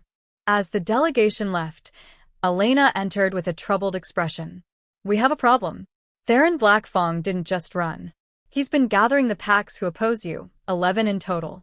They're calling themselves the Free Pax Alliance, and they're claiming you're a tyrant trying to force submission. Sera's jaw tightened. Of course they are. What else? They've occupied Greystone Valley, strategic territory that controls the eastern trade routes. They're fortifying it, building an army. And they're spreading propaganda, trying to turn neutral packs against you. How much time before they attack? Kael asked. Weeks, maybe. They need time to build their forces, to secure alliances. But they will come eventually. Elena's expression was grim. And, with 11 packs united, they'll be a serious threat. Sera looked at the map on the table, studying the territories. Greystone Valley was indeed strategic. Whoever held it could control trade and movement across a huge swath of territory. We can't let them build unopposed. But attacking them now makes us look like the aggressors. The coronation is in 6 hours, Marcus said. You need to focus on that. Show strength and legitimacy. Build your support base. Then we deal with Black Fang. He was right. Sera forced herself to set aside the tactical problem and focus on the ceremony ahead. She needed to look like a queen, act like a queen, be the symbol her followers needed. The hours passed in a blur of preparation. Elena helped her don ceremonial robes over the queen's armor, deep blue silk embroidered with silver wolves and moons, magnificent and regal. The crown was polished until it gleamed. Moonreaver was sharpened and blessed by pack elders. As sunset approached, Sera stood before a mirror, barely recognizing herself. She looked like the queens from her visions, powerful, ancient, commanding. But inside, she was still just Sera, a girl who'd been a librarian a week ago. You are exactly who you're meant to be, Kael's mental voice whispered. Your ancestors' strength and your own compassion combined. That's what makes you special. Sera turned to find him standing in the doorway, dressed in formal black that made him look devastating. Are you ready for this? She asked. For you? Always. He crossed to her, his eyes intense. Sera, after the coronation, I want to complete the mate bond. Formally. Publicly. I want everyone to know you're mine, and I'm yours. Heat flooded through her at the thought. Kael. I know it's fast. I know we barely know each other. But what we have, he touched his chest over his heart. It's real. It's destiny. And I don't want to wait anymore. I want to stand beside you not just as your guard or your ally, but as your mate. Your equal. Your partner in everything. Sera's breath caught. She felt the truth of his words through their bond, felt his love and desire and absolute certainty. And she felt her own response, the way her wolf sang at his presence, the way her heart raced when he touched her, the way she felt complete when they were together. Yes, she whispered. After the coronation, we'll complete the bond. Before everyone. No hiding, no uncertainty. I choose you, Kael Thornhart. Now and always. His kiss was fierce and tender all at once, a promise of everything to come. When they finally pulled apart, they were both breathing hard, both glowing with the power of their connection. Your Majesty, Marcus called from the corridor. It's time. They walked together through the partially restored castle to the great courtyard where hundreds of wolves had gathered. Alphas from allied packs, warriors, elders, young wolves who'd never known anything but fractured territories and constant conflict. All of them looking to Sera with hope and uncertainty. A platform had been built at the courtyard center, elevated so everyone could see. Roland Ashwood waited there in his role as neutral keeper of tradition, along with the 5 elders from the Trial of Wisdom. Sera climbed the steps, Kael following to stand at her right hand. The crowd fell silent, hundreds of eyes fixed on their new queen. 300 years ago, Roland's voice rang out. The Moonborn dynasty fell. Our kind has been fractured ever since, fighting among ourselves, weak and divided. Today, that ends. Today, the dynasty returns. And with it, the hope of unity our kind has forgotten. He turned to Sera. Seraphina Moonborn, you have been tested by trial. You have proven your strength, your wisdom, and your power. You have earned the right to rule.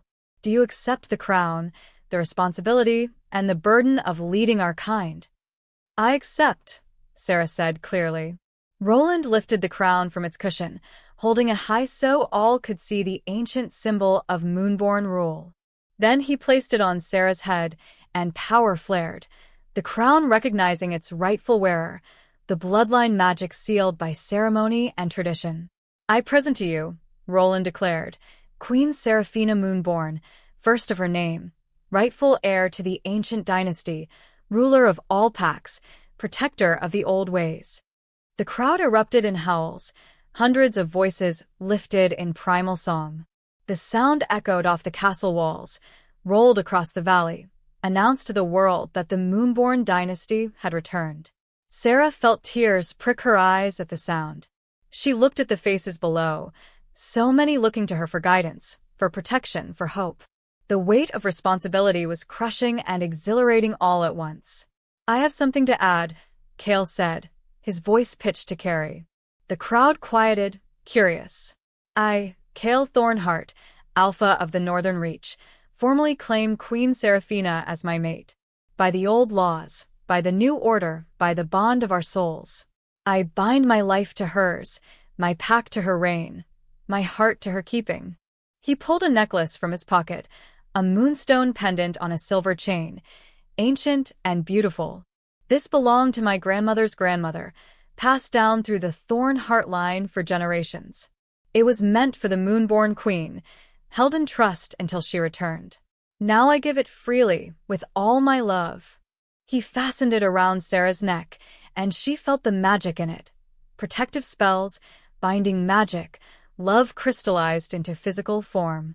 The moonstone glowed against her skin, pulsing in rhythm with her heartbeat. Sera turned to face him fully. I, Seraphina Moonborn, accept Kael Thornhart as my mate. I bind my life to his, my reign to his counsel, my heart to his keeping. Together we'll build something that outlasts us both.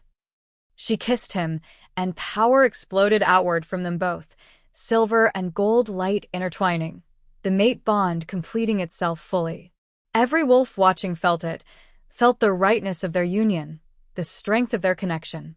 When they finally pulled apart, both glowing with magical energy, the crowd was silent in awe.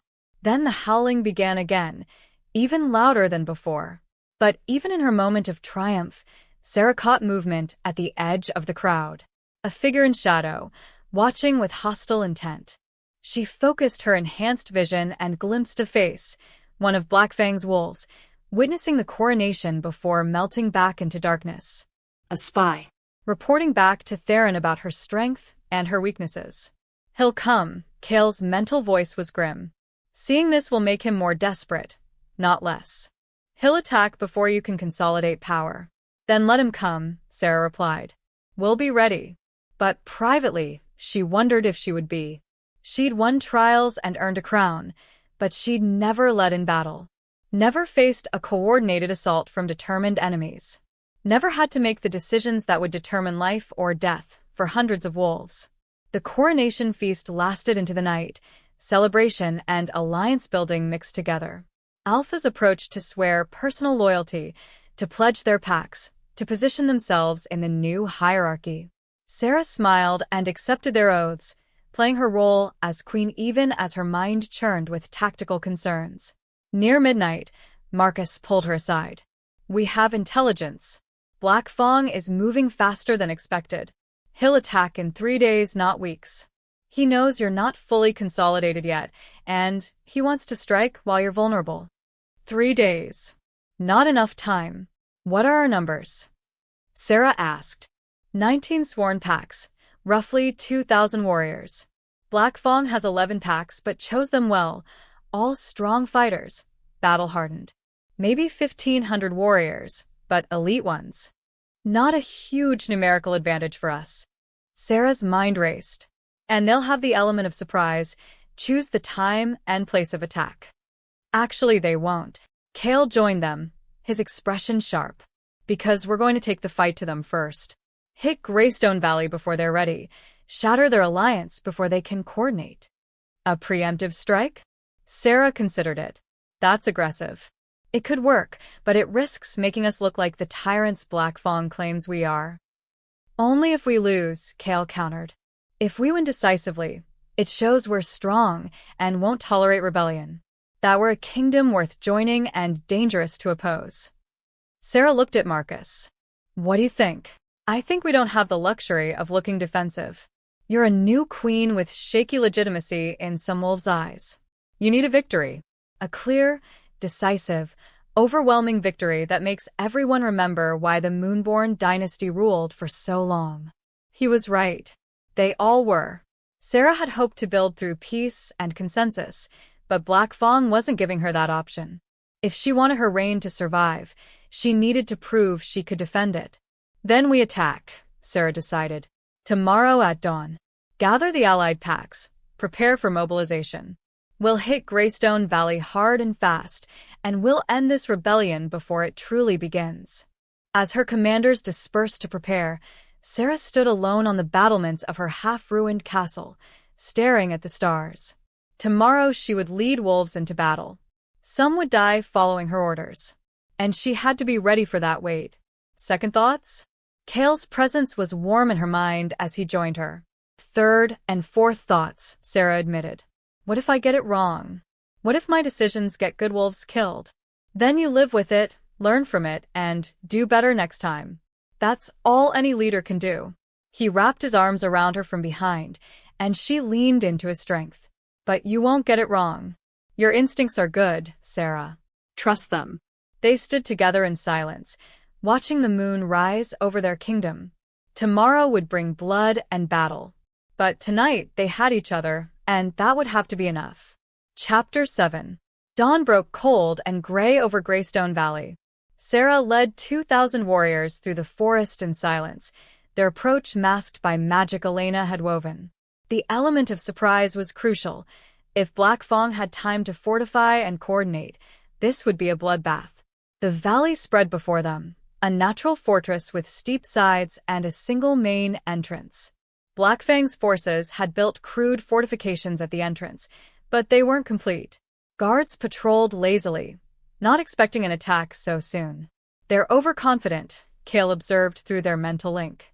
He was leading the northern flank, ready to sweep in from the side once Sera's main force engaged.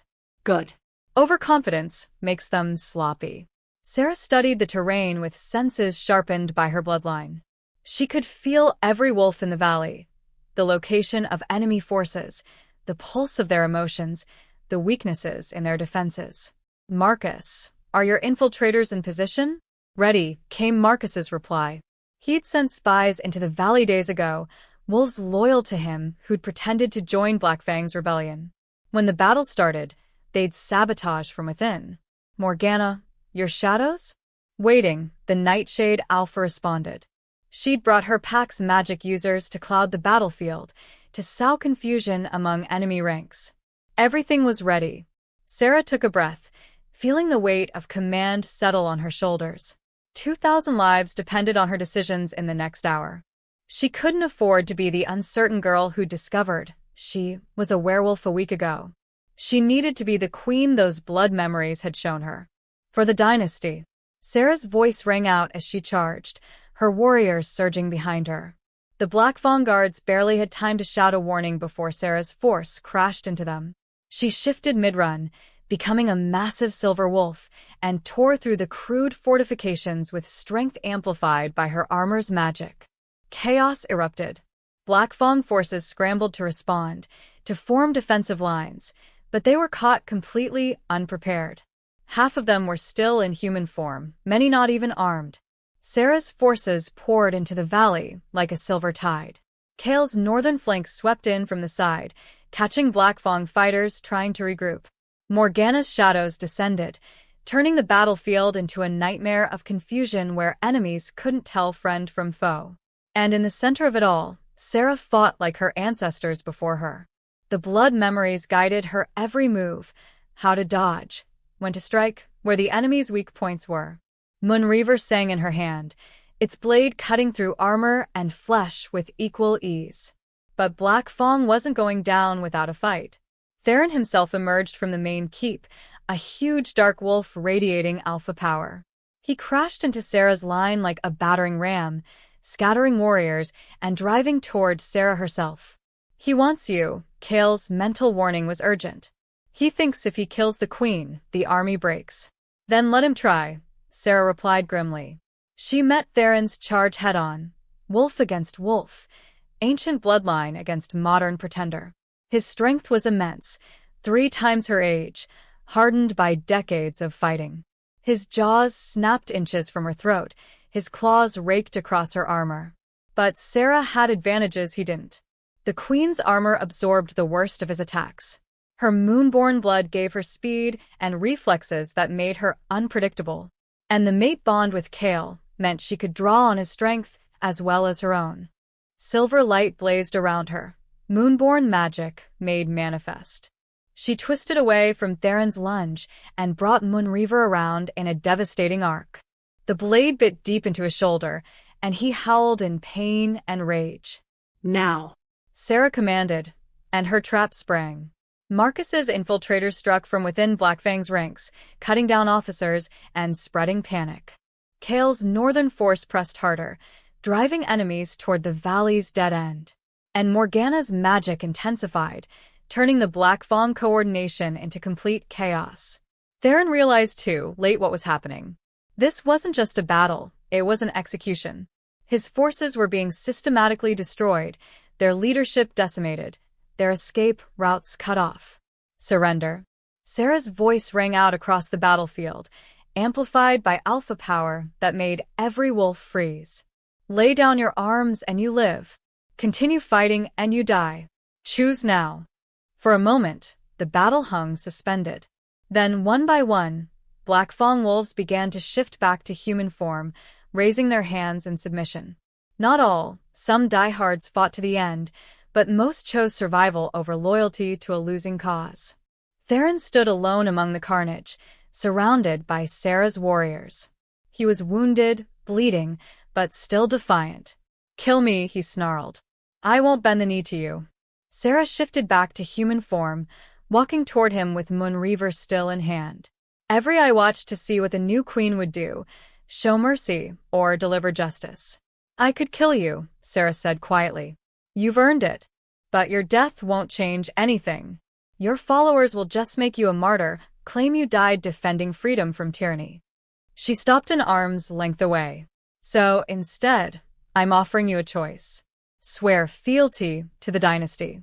Accept my rule. Work to repair the damage you've caused. Or be exiled forever from Packlands, sent to live among humans, stripped of your alpha status. Choose." Theron's eyes widened. Exile was worse than death for most alphas. To be cut off from pack and territory, to live among humans unable to shift, to be nothing. It was a fate worse than any execution. "You're giving me mercy?" He sounded genuinely confused. "I'm giving you consequences proportional to your choices," Sera corrected. "You rebelled against legitimate rule, endangered your followers, and forced this battle. Death is too easy. Exile is just. But service, working to build instead of destroy, that's the hardest path. The one that requires real courage." She extended her hand. "What will it be, Theron Blackfang? Martyr, exile, or redemption?" The silence stretched. Every wolf in the valley waited to see what would happen. This moment would define Sera's reign as much as the battle itself. Was she a queen of mercy or of vengeance? Finally, slowly, Theron shifted back to human form and dropped to one knee. "I swear fealty to Queen Seraphina Moonborn. I accept her judgment and her rule." The words cost him everything, his pride, his rebellion, his autonomy. But they bought him his life and a chance at redemption. Sera placed her hand on his head in acceptance. "Rise, Theron Blackfang. You will serve on the border territories, protecting the kingdom you tried to divide. Prove your loyalty through action, and perhaps one day you'll be trusted again." She turned to address all the captured rebels. "Anyone who swears fealty today is forgiven. You fought for what you believed was right. That's not a crime. But now you know the truth. I'm not a tyrant. I'm not your enemy. I'm your queen, and I'm here to build something worth fighting for. Will you join me?" One by one, the captured wolves knelt and swore their oaths. Not all. Some chose exile rather than submission, but most recognized reality. The rebellion was over. The Moonborn dynasty had proven its strength. As the sun climbed higher, Sera surveyed the battlefield. 37 of her warriors dead, twice that many wounded. The price of victory, paid in blood. She felt each death like a personal wound, knew she'd carry their faces forever. You gave them a good death, Kael said, appearing beside her. Fighting for something they believed in, led by a queen who valued their lives. That's all a warrior can ask. It's not enough, Sera whispered. They should be alive.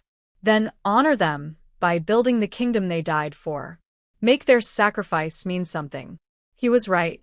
Grieving was necessary, but so was moving forward. Sera called her commanders together for a quick council. Marcus, take half our force and secure the valley. Elena, start treating the wounded, ours and theirs. Morgana, I need your fastest runners carrying messages to every neutral pack. Tell them the rebellion is crushed, that order has been restored, that the dynasty is strong. She paused, looking at each of them. And tell them we welcome new allies. Any pack that swears fealty in the next week will be granted favorable trade terms and a seat on the new council. We turn this victory into growth. What about the captured weapons and supplies? Marcus asked. Distribute them to smaller packs who need them. Show that we're generous in victory, that joining us brings benefits. Sera was thinking several moves ahead now, seeing how this battle could become a turning point. Every decision we make now sets precedent for how we'll govern. Kael nodded approvingly. You're thinking like a queen, not just a warrior. I'm thinking like both, Sera corrected. That's what this kingdom needs, strength and wisdom combined. As her commanders dispersed to execute her orders, Sera walked among the wounded, speaking to those who could hear her, offering comfort where she could. She wouldn't hide in a tent while her warriors suffered. If she'd ordered them into battle, she'd face the consequences alongside them. A young wolf, barely 18, reached out as she passed. Your Majesty, did we win?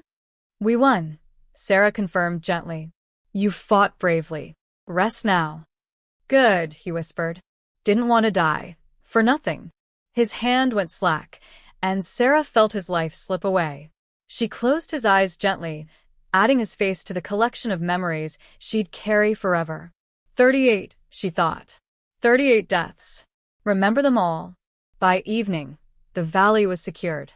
The wounded were being treated, the dead were being honored, and the captured rebels were being processed. Sera stood on a ridge overlooking it all, exhausted but unable to rest. Kael found her there as sunset painted the sky crimson. He didn't say anything, just wrapped his arms around her and held her while she finally let the tears come. She cried for the wolves who'd died, for the innocence she'd lost, for the weight of responsibility that would never lift. And Kael held her through it all, his presence steady and unwavering. I hate this, Sera finally said. I hate that this is what ruling means. Blood and death and impossible choices. I know, Kael murmured. But look at what you've accomplished in a week. You've united 20 packs, crushed a rebellion, and established yourself as a queen who's both strong and merciful. Your ancestors ruled for centuries and never achieved what you have in days. At what cost? At the cost necessary to build something that will save thousands more lives in the future. You prevented a civil war that would have killed 10 times this many wolves. You've given our kind hope for the first time in 3 centuries. That's worth the price, Sera. Even when the price is terrible. She knew he was right. Knew this was just the beginning. There would be more battles, more deaths, more impossible choices. But there would also be peace, prosperity, and unity. A kingdom built on something better than fear and division. Sera straightened, wiping her tears away. Send word to Moonstone Castle. We're returning home tomorrow. And we're bringing everyone, allied packs, former rebels, everyone. It's time to establish the new order formally. A grand council? Kael asked. A new beginning, Sera corrected, where we set the laws, establish the structure, and prove that the Moonborn dynasty is back to stay. As night fell over Greystone Valley, Sera felt the weight of her crown settling more firmly. She was queen now, not just in title but in truth.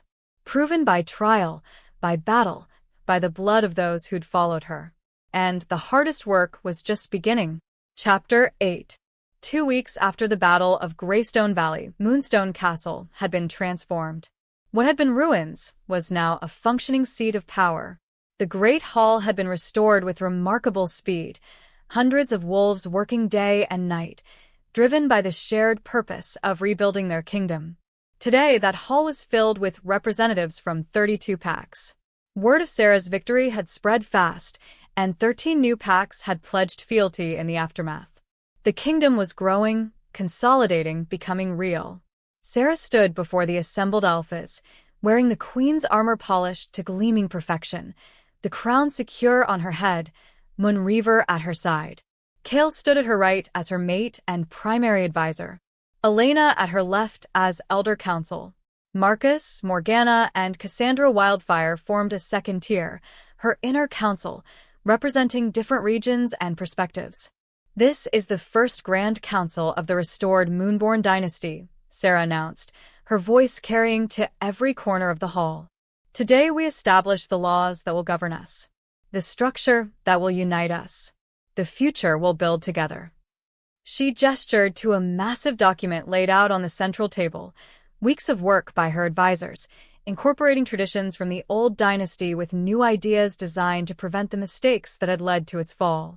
I present the Charter of Unity, Sera continued, a founding document that establishes rights and responsibilities for every pack, every wolf, from the queen down to the newest pack member.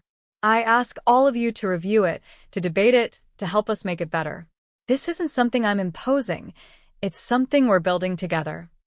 A murmur ran through the crowd. Several alphas looked skeptical. This wasn't how rulers typically operated. Most simply declared laws and expected obedience. Roland Ashwood stood. Your Majesty, you're asking us to help write the laws we'll be bound by? That's unprecedented. My ancestors ruled through absolute authority, and their dynasty fell because of it, Sera replied. I won't repeat that mistake. A kingdom built on consent is stronger than one built on force. So yes, I'm asking for your input, your wisdom, your perspective. Together, we'll create something that serves all of us. Cassandra Wildfire smiled approvingly. The Southern Reaches supports this approach. We've reviewed the draft charter, and we believe it balances tradition with necessary reform. What does it actually say? Asked a smaller alpha from the Eastern Territories. What are we agreeing to? Elena stepped forward, her voice clear and authoritative. The charter establishes several key principles. First, a council of alphas with representatives from every sworn pack. This council will advise the queen, propose laws, and serve as a check on royal authority. So the queen can be overruled, someone asked. The queen can be advised, Elena corrected. In matters of war, succession, and core dynastic issues, the queen's word is final. But in matters of trade, territory disputes, and internal pack affairs, the council has equal voice. Balance, not tyranny. Marcus continued. Second, the charter establishes a unified legal code. Clear laws that apply equally to all packs, with designated judges to settle disputes. No more blood feuds that drag on for generations. No more might makes right. Third, Morgana added, the charter protects pack autonomy within the larger kingdom. Each pack maintains its own territory, traditions, and internal governance. The crown doesn't interfere unless pack actions threaten the kingdom as a whole. Sera watched the alphas process this information. She could see calculation in their eyes, weighing what they'd give up against what they'd gain. Some looked pleased, others wary, a few openly hostile. This sounds pretty, Your Majesty, said an alpha named Garrett Stonefong, a hard-faced male from the Western Mountains. But what happens when packs disagree with your decisions? When we think you're wrong? Does this charter protect our right to dissent, or is it just window dressing for the same old autocracy? It was a fair question, and Sera had been expecting it. The charter explicitly protects the right to dissent. You can disagree with me publicly, argue against my decisions in council, Even vote against proposals I support. What you cannot do is take up arms against the kingdom, betray us to enemies, or harm other pacts without cause." She paused, meeting Garrett's eyes directly. "Dissent is not treason, but rebellion is. And the Charter makes that distinction very clear. And who decides what counts as rebellion versus legitimate dissent?" Garrett pressed. "The Council of Judges, selected from neutral pacts and serving fixed terms. They interpret the Charter, settle disputes, and ensure laws are applied fairly. Even I can be brought before them if someone believes I've overstepped my authority." That caused a stir. Several alphas exchanged surprised looks. "You're saying the Queen can be put on trial?" Garrett sounded incredulous. "I'm saying the Queen is subject to the law, just like everyone else," Sera replied firmly. "That's what makes this a kingdom of law rather than a kingdom of whim. No one is above accountability, not even me." The hall erupted in discussion, alphas debating among themselves. Sera let it continue for several minutes, watching the different factions form and shift. Some were fully convinced. Others remained skeptical. A few were clearly opposed, but holding their tongues. Finally, Roland called for order. "This is a significant departure from traditional pact governance. I propose we take a formal vote. All in favor of adopting the Charter of Unity as our founding law, indicate now." Hands rose throughout the hall. Sera counted quickly, 27 out of 32 pacts voting in favor. A solid majority, but not unanimous. "The Charter of Unity is adopted," Roland announced formally. "Let the record show that on this day, the Moonborn dynasty was refounded not through conquest alone, but through consent and cooperation." Applause erupted, though not from everyone. Garrett Stonefang and his allies sat with arms crossed, their disapproval clear. But they didn't storm out, didn't reject the outcome. They accepted it, however reluctantly. Progress, Sera thought. Not perfect, but progress. The council continued through the afternoon, addressing practical matters. Trade agreements between territories. Shared defense pacts. Distribution of resources. Border disputes that had festered for years were resolved in hours, through mediation rather than violence. By evening, when the formal session ended, Sera felt cautiously optimistic.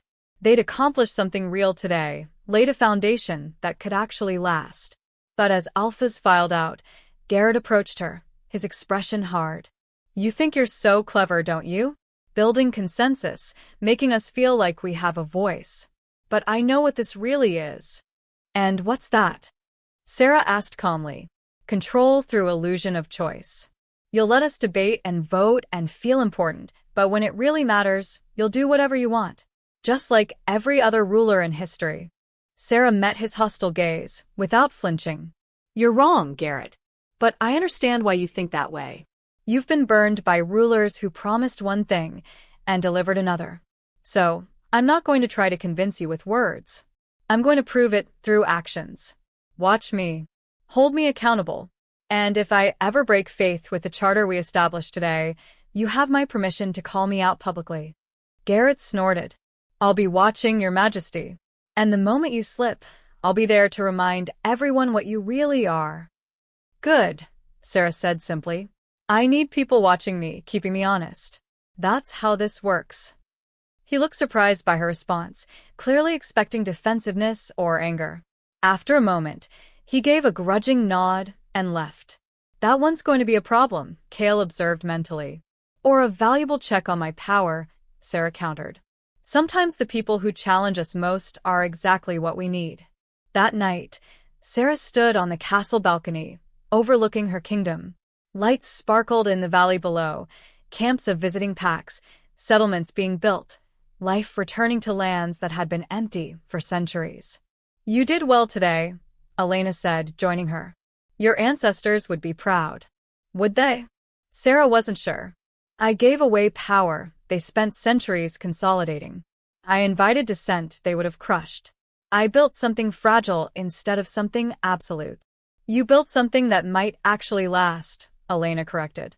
"Absolute power is brittle, Sera. It endures only as long as the ruler is strong enough to enforce it. But power shared, power earned through trust, that endures through generations. She placed a hand on Sera's shoulder. Your ancestors weren't wrong to rule with strength, but they were wrong to rule with strength alone. You're finding the balance they missed. That's not weakness. That's wisdom. Sera hoped she was right, but doubt still gnawed at her. She'd been queen for barely 3 weeks. So much could still go wrong. Stop overthinking. Kael's mental voice was amused. He appeared from the shadows, wrapping his arms around her from behind. You established a functioning government today. You unified 32 packs under a common law. You created something that's never existed in our kind's history. That's worth celebrating, not second-guessing. I'm not good at celebrating, Sera admitted. I keep waiting for the other shoe to drop. Then let me distract you. His lips found the sensitive spot below her ear, and heat flooded through their mate bond. We have a few hours before the next crisis demands your attention. Let me remind you that you're not just a queen. You're also my mate, and I've been very patient while you've been busy building a kingdom.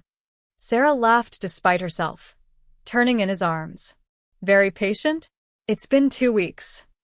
An eternity, Kael said solemnly, though his eyes sparkled with humor. I'm practically a saint. Saint Kael of the Thornhart pack, Sera teased. I'm sure that will go over well with. He kissed her, cutting off her words, and suddenly politics and governance didn't seem nearly as important. His hands slid into her hair, dislodging the crown, and she let it fall without caring. Tonight, she wasn't Queen Seraphina Moonborn. She was just Sera, a woman in love, stealing moments of happiness between the endless demands of duty. And that was enough. Chapter 9. 3 months after the Grand Council, the kingdom seemed to be thriving. Trade routes were established, disputes were being settled peacefully, and 2 more packs had joined the alliance. Sera was beginning to believe they might actually pull this off, building something that would last. Then the nightmares started. At first, they were just unsettling dreams, shadows moving in darkness, whispers in a language she almost understood, a sense of something ancient and hungry stirring. Sera dismissed them as stress, as the normal anxiety of a new ruler. But the dreams grew stronger, more vivid, more real. She began seeing things while awake, flickers of shadow at the edge of her vision, the sensation of being watched by hostile eyes. And the bloodline mark on her shoulder started burning, pulsing with warning. Something's coming, her ancestors' blood memories whispered. Something old. Something that hunted us before. You look exhausted, Kael said one morning, studying her with concern. How long since you've had a full night's sleep? I sleep, Sera lied. Sera. His tone was gentle but firm. Don't shut me out. What's happening? She finally told him about the dreams, about the growing sense of danger that had nothing to do with pack politics or territorial disputes. It feels like something from the old stories. Something that existed before the packs, before the dynasties. Kael's expression turned grim. The Void Hunters. What? I need to show you something. He led her deep into Shadow Peak's archives, to documents so old they were barely legible. The Thornhart pack kept records of things the Moonborn dynasty tried to forget. Secrets your ancestors buried, because they were too terrifying to acknowledge. He spread out an ancient scroll covered in faded illustrations, creatures that looked like wolves but wrong, twisted, their forms made of shadow and nightmare. 3,000 years ago, before there were packs or territories, before werewolves organized into societies, there were the Void Hunters. Creatures from the space between worlds, drawn to supernatural power like sharks to blood. Sera stared at the images, her blood running cold. She'd seen these things in her dreams. Why haven't I heard of them? Because the first Moonborn Alphas fought a war to drive them back into the void. It took a century and cost thousands of lives. When they finally succeeded, they sealed the breach and forbade anyone from speaking of it. They feared that knowledge of the Void Hunters might draw them back. But they're coming back anyway, Sera said slowly. That's what I'm sensing. That's what my bloodline is warning me about. The seal was powered by Moonborn magic, Kael explained. When your dynasty fell, when the last royal died, or so everyone thought, the seal weakened. For 3 centuries it's been failing, bit by bit. And now that you've awakened, now that Moonborn power is active in the world again. I'm a beacon, Sera finished, drawing them like a signal fire in the darkness. We need to tell the council, Kael said. But when Sera called an emergency session and explained what they were facing, she met with skepticism from several quarters. Void hunters are myths, Garrett Stonefong scoffed. Children's tales to scare young wolves into behaving. You're saying we should mobilize the entire kingdom based on bad dreams and ancient superstition. I'm saying we should take the threat seriously, Sera replied, keeping her voice level. My bloodline magic has been accurate about everything else. Why would it lie about this? Because you're stressed, inexperienced, and looking for threats where none exist, Garrett shot back. This is exactly what I warned about. You making decisions based on personal paranoia rather than evidence. Several alphas murmured agreement. Sera felt frustration rising, but forced it down. She couldn't rule by fiat, not after establishing the charter. She needed to convince them, not command them. I understand your skepticism, she said carefully. I would be skeptical too. So, I propose we investigate before we mobilize.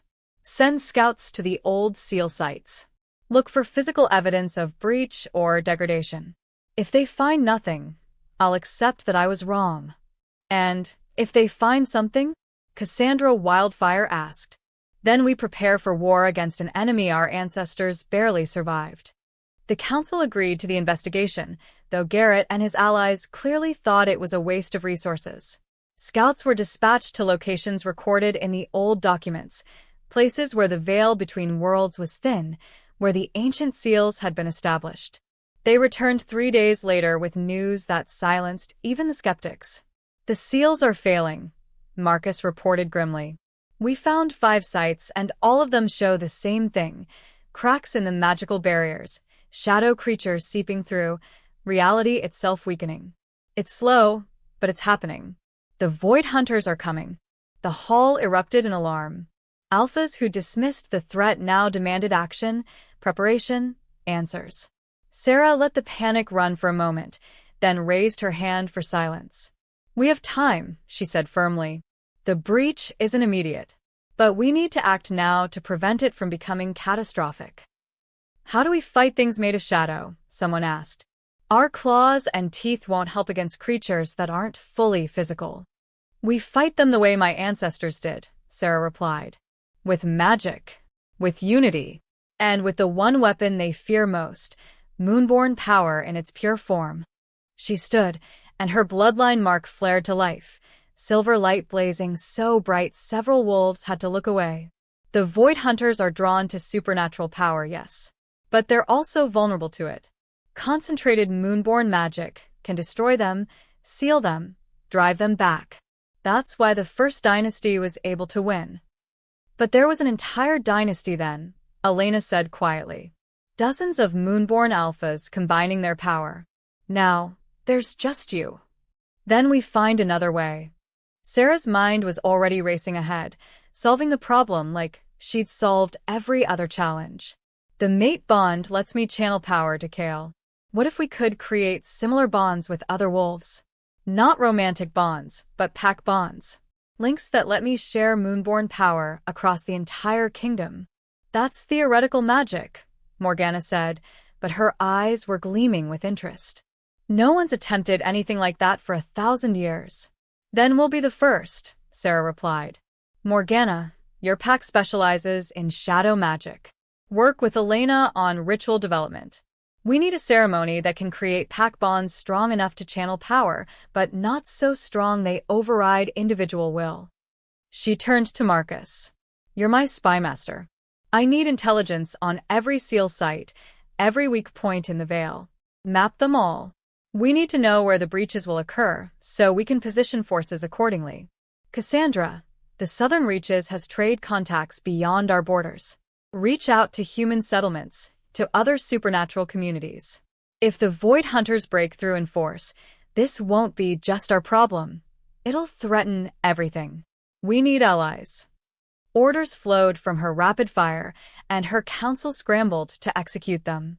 This was war planning, and Sera found herself falling into patterns her blood memories provided, strategies her ancestors had used against this exact enemy thousands of years ago.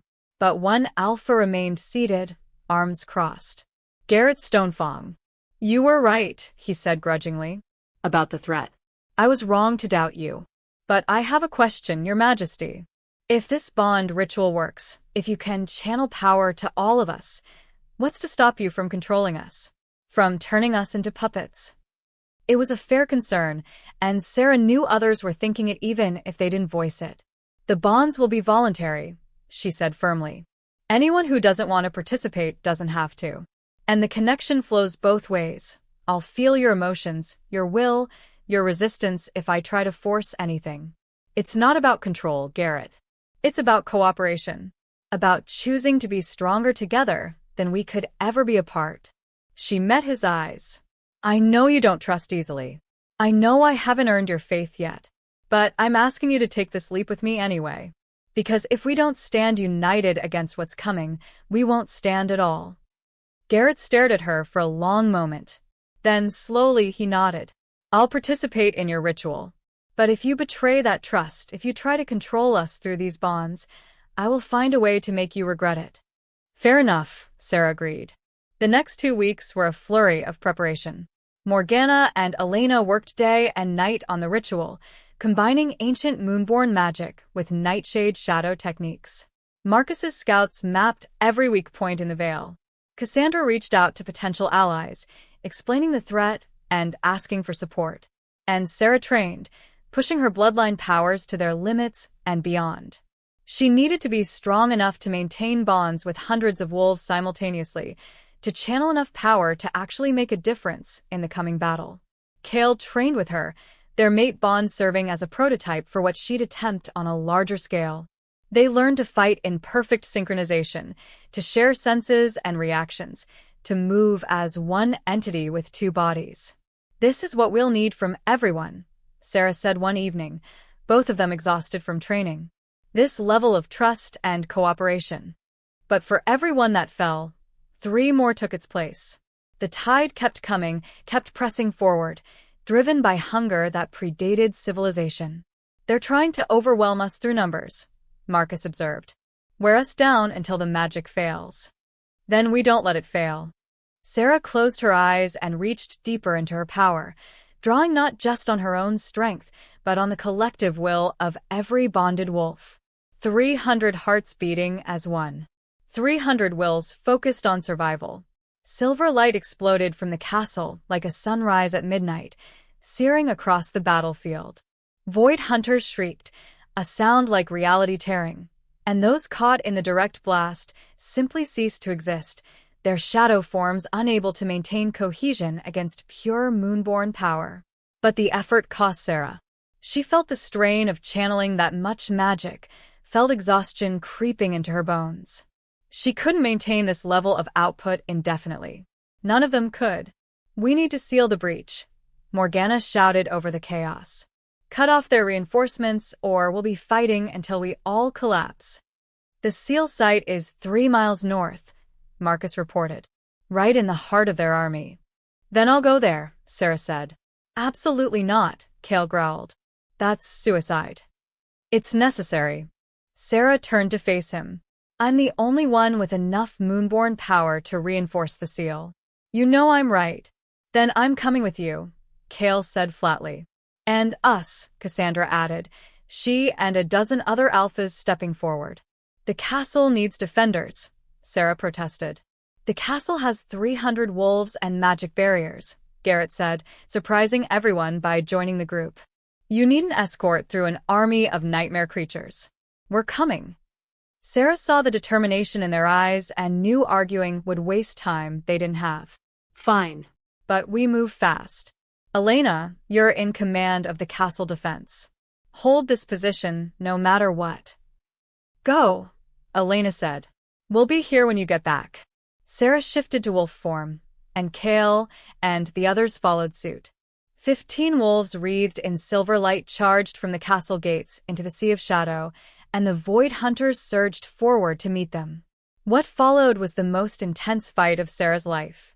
She cut through enemies like they were made of smoke, her jaws infused with moonborn magic that destroyed shadow with every bite. Kael fought beside her, their movements synchronized perfectly. The other alphas formed a protective wedge, keeping her path clear. But the Void Hunters were relentless. For every one they killed, more materialized from the breach. Sera felt wolves falling behind her, overwhelmed by sheer numbers. She felt their pain through the pack bonds, felt their lives winking out like candles in a storm. Keep going, came their mental voices even as they died. Seal the breach. Make it matter. Sera howled her grief and rage, pushing forward through tears and blood, until finally she saw it. The breach itself. A tear in reality, like a wound in the world's flesh, shadow pouring through in an endless stream. The ancient seal was still there, but barely. Glowing runes that had held for 3,000 years were cracked and failing, their power nearly exhausted. I need time. Sera shifted back to human form, pulling Moon Reaver from its sheath. Hold them back. The remaining alphas formed a circle around her, fighting desperately to keep the Void Hunters at bay. Sera pressed her hand to the seal and felt the ancient magic recognizing her bloodline, welcoming the descendant of those who'd created it.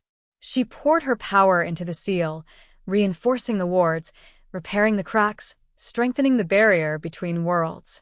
But it wasn't enough. 3,000 years of decay couldn't be undone with raw power alone. The first seal was created by 12 Moonborn alphas working in concert, her blood memories whispered. 12 hearts, 12 wills, 12 sources of power woven together. But there was only one Moonborn left. Only Sera. Unless. The pack bonds, she realized. I'm not alone. She reached through the connections linking her to 300 wolves and pulled. Not commanding, but asking. Inviting every bonded wolf to lend their strength, their magic, their will to this one desperate task. And they answered. Every single one. Power flooded through Sera from hundreds of sources, different types of magic all channeled through her moonborn blood and transformed into seal-reinforcing energy. It was agony and ecstasy combined, her body barely able to handle the strain, but she held on. The ancient runes blazed to life, brighter than they'd shown in millennia. The breach began to close, shadow receding, reality reasserting itself. The Void Hunters shrieked in fury and terror as they felt their pathway home sealing forever. Go back, Sera commanded, her voice resonating with the power of hundreds. Back to the void where you belong. This world is closed to you. The breach slammed shut with a thunderclap that echoed across the kingdom. The remaining Void Hunters on this side of the seal began to dissolve, unable to maintain physical form without the connection to their realm. Sera collapsed, utterly spent, the sword falling from nerveless fingers. Kael caught her before she hit the ground, shifting back to human form to hold her properly. You did it, he said, his voice thick with emotion.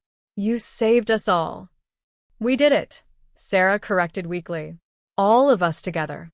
The other alphas gathered around, some wounded, some exhausted, but all alive. Of the 15 who'd made the charge, 11 remained. 4 had died holding the line, giving Sera the time she'd needed. She felt their absence through the pack bonds like missing teeth, felt the grief of their packmates across the kingdom. More deaths on her conscience. More faces to remember. But they'd won. The breach was sealed, the Void Hunters were gone, and the kingdom had survived. The journey back to the castle was silent, somber. They found Elena organizing the victory celebration, though celebration was perhaps too strong a word. More like relief that they'd survived. The final casualty count was painful, 47 wolves dead, twice that many wounded. Nearly 50 families mourning losses. But it could have been so much worse. The seal will hold, Elena asked as healers tended to Sera's wounds. For another 3,000 years at least, Sera confirmed. Possibly longer. The pack bonds made it stronger than the original. If the dynasty endures, if there's always a Moonborn to maintain it, it might hold forever. Then we'll make sure the dynasty endures, Elena said firmly. 2 days later, after the wounded had been treated and the dead had been honored, Sera stood before her assembled kingdom one final time. "We faced something ancient and terrible," she said, her voice carrying to every ear. "We lost friends, family, packmates. The price of victory was paid in blood. But we won because we stood together. Because we chose unity over division, cooperation over competition, trust over fear." She paused, looking at the faces watching her. "This kingdom is new. We're still figuring out how to make it work. We'll make mistakes. We'll face more challenges. But if we face them together, the way we faced the Void Hunters, there's nothing we can't overcome." She gestured to the rebuilt castle behind her, to the territories spreading out in every direction. "My ancestors built a dynasty that lasted 1,000 years. It fell because they forgot that power means nothing without the consent and support of those you lead. I won't forget that.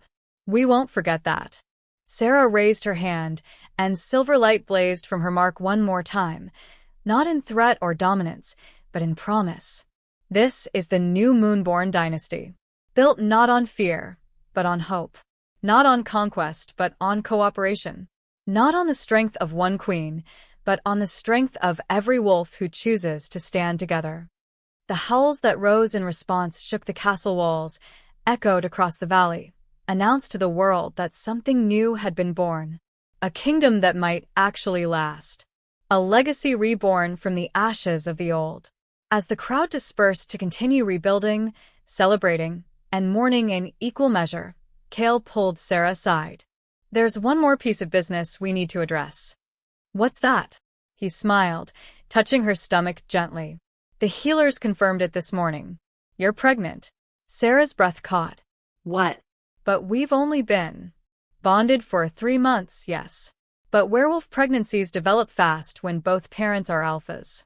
Especially when one parent is moonborn." His eyes were shining with joy and wonder. "We're having a child, Sera. An heir to the dynasty. Proof that it will continue beyond us." Sera's hand covered his on her stomach, feeling the tiny spark of life within her. A daughter, her instincts told her. A girl who would carry the bloodline forward, who would one day wear the crown and lead their people. "She'll need a better world than the one I inherited," Sera said softly. "She deserves to grow up in peace, not constantly fighting for survival." "Then we'll build that world for her," Kael replied. "We've done the impossible already. What's one more miracle?" Sera laughed, the sound lighter than she'd felt in months. He was right. They'd survived assassination attempts, rebellions, ancient enemies, and political intrigue. They'd forged a kingdom from fractured packs and created something that actually worked. They could build a world worth inheriting. 6 months later, Sera stood on the same balcony where she'd first looked out over her kingdom, but now she held a baby girl in her arms. Luna, they'd named her. Luna Moonborn, first of the new generation.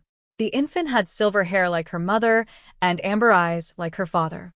And on her tiny shoulder blade, barely visible but unmistakably there, was the crescent moon mark. The bloodline running true and strong. "She'll be extraordinary," Elena said, gazing at her great-granddaughter with obvious adoration. "But she'll also have the advantage we never had. She'll grow up in a stable kingdom, with laws and institutions that will support her. She won't have to build from ruins like you did." "That's the goal," Sera agreed. "Every generation should have it easier than the last. Every child should inherit a better world than their parents knew."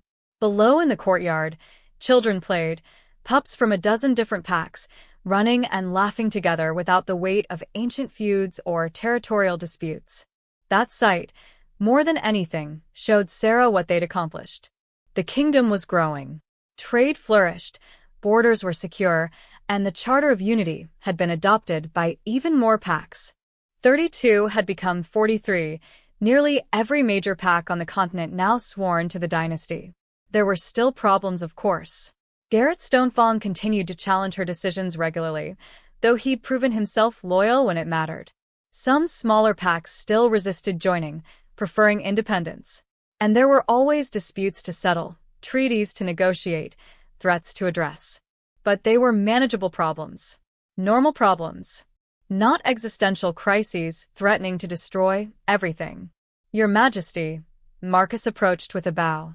The Southern ambassadors have arrived for the treaty signing, and the Council wants to discuss the proposed expansion of trade routes into human territories.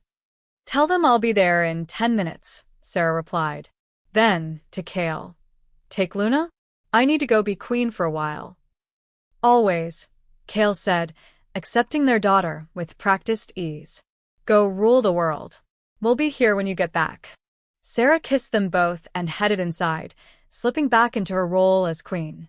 But now it felt natural, comfortable, like a cloak that had been tailored specifically for her. She wasn't the uncertain girl who discovered her heritage 6 months ago.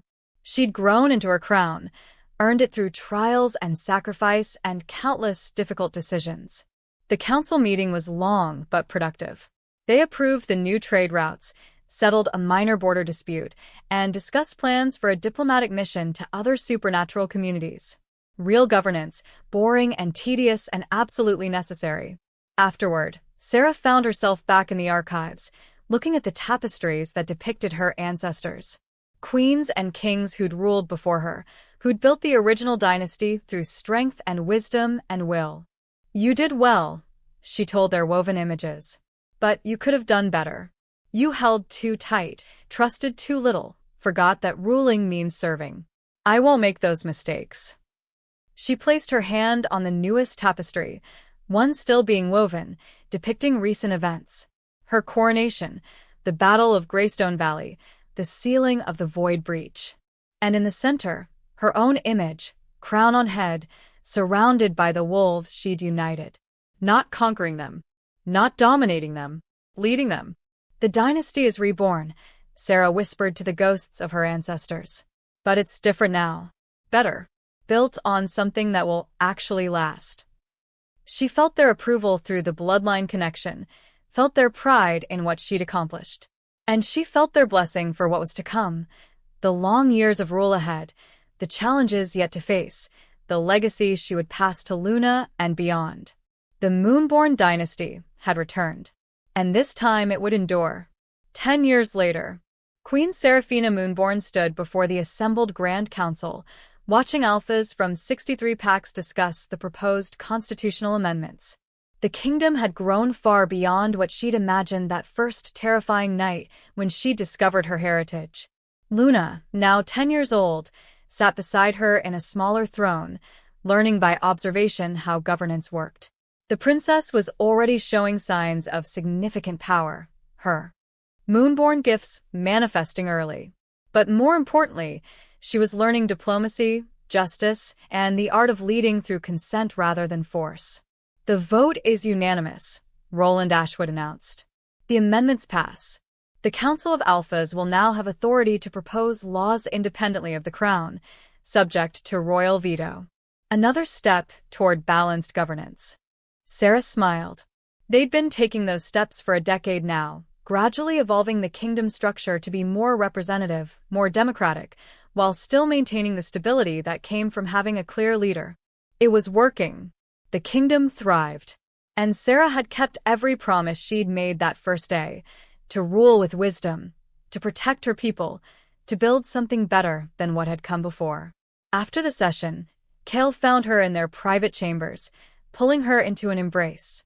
He'd aged well, his dark hair now streaked with silver, his face lined with laugh lines and battle scars in equal measure.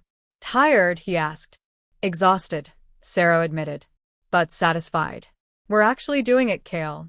Building something that will last. Because you insisted on building it right, he replied. Even when it was harder, even when the easy path was right there. You chose the difficult road that led somewhere worth going. Sera leaned into him, drawing comfort from his presence as she had for 10 years. Do you ever regret it? Binding yourself to me that first night? You could have had a peaceful life. Kael laughed. Peaceful is overrated. I'd rather have extraordinary. And that's what every day with you has been. Extraordinary, terrifying, exhausting, and absolutely perfect. Through their mate bond, Sera felt the truth of his words. Felt his love, his pride, his absolute conviction that they'd chosen rightly. Luna burst into the room, her silver hair flying. Mother, father, the scouts are back from the Eastern Territories.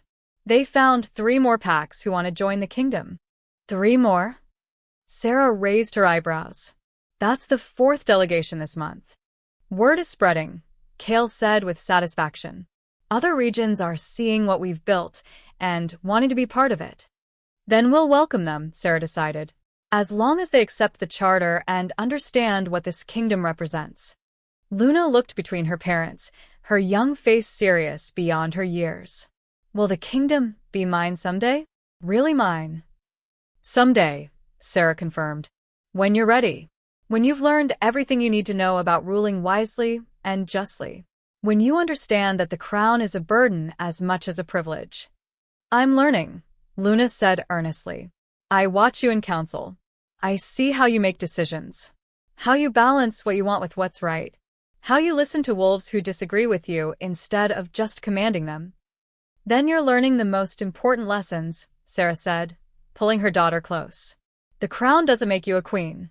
Your choices do. Your service does. Your willingness to put your people above yourself does. Luna nodded solemnly, then brightened. Uncle Marcus says I can train with the warriors tomorrow. He says I need to know how to fight as well as how to negotiate. He's right, Kael agreed. A queen needs both skills. Go get some rest. Training starts at dawn. As Luna scampered off, Sera returned to the balcony one last time, looking out over the kingdom that had become her life's work. Moonstone Castle stood fully restored, a symbol of resurrection and renewal. Beyond it, territories stretched as far as the eye could see. All united, all thriving, all choosing to be part of something greater than themselves. She felt the pack bonds humming in her mind, connecting her to thousands of wolves across the realm. Not chains of control, but threads of connection. Not domination, but unity. This was what her ancestors should have built. What they could have built if they'd understood that true power comes not from forcing obedience, but from inspiring loyalty. No regrets? Kael asked, joining her. Sera thought of everything that had led to this moment. The terror of discovering her heritage. The trials that had proven her worth. The battles fought and won. The losses mourned and honored. The kingdom built stone by stone, decision by decision, day by day. No regrets, she said firmly. This is exactly where I'm meant to be. She was Seraphina Moonborn, first of her name, queen of the restored dynasty. She'd taken a broken legacy and forged it into something new and beautiful. She'd proven that ancient bloodlines could adapt, that old magic could serve new purposes, that even the most fractured realms could be united through wisdom and will. The dynasty was reborn. The kingdom was thriving. And the future was limitless. Some legacies sleep for centuries, waiting for love to awaken them. But once awakened, once claimed by those brave enough to carry them forward, those legacies can shine brighter than ever before. The Moonborn dynasty would endure. Not because it demanded submission, but because it earned devotion. Not because it crushed opposition, but because it inspired hope. And that legacy, that was worth everything. The end.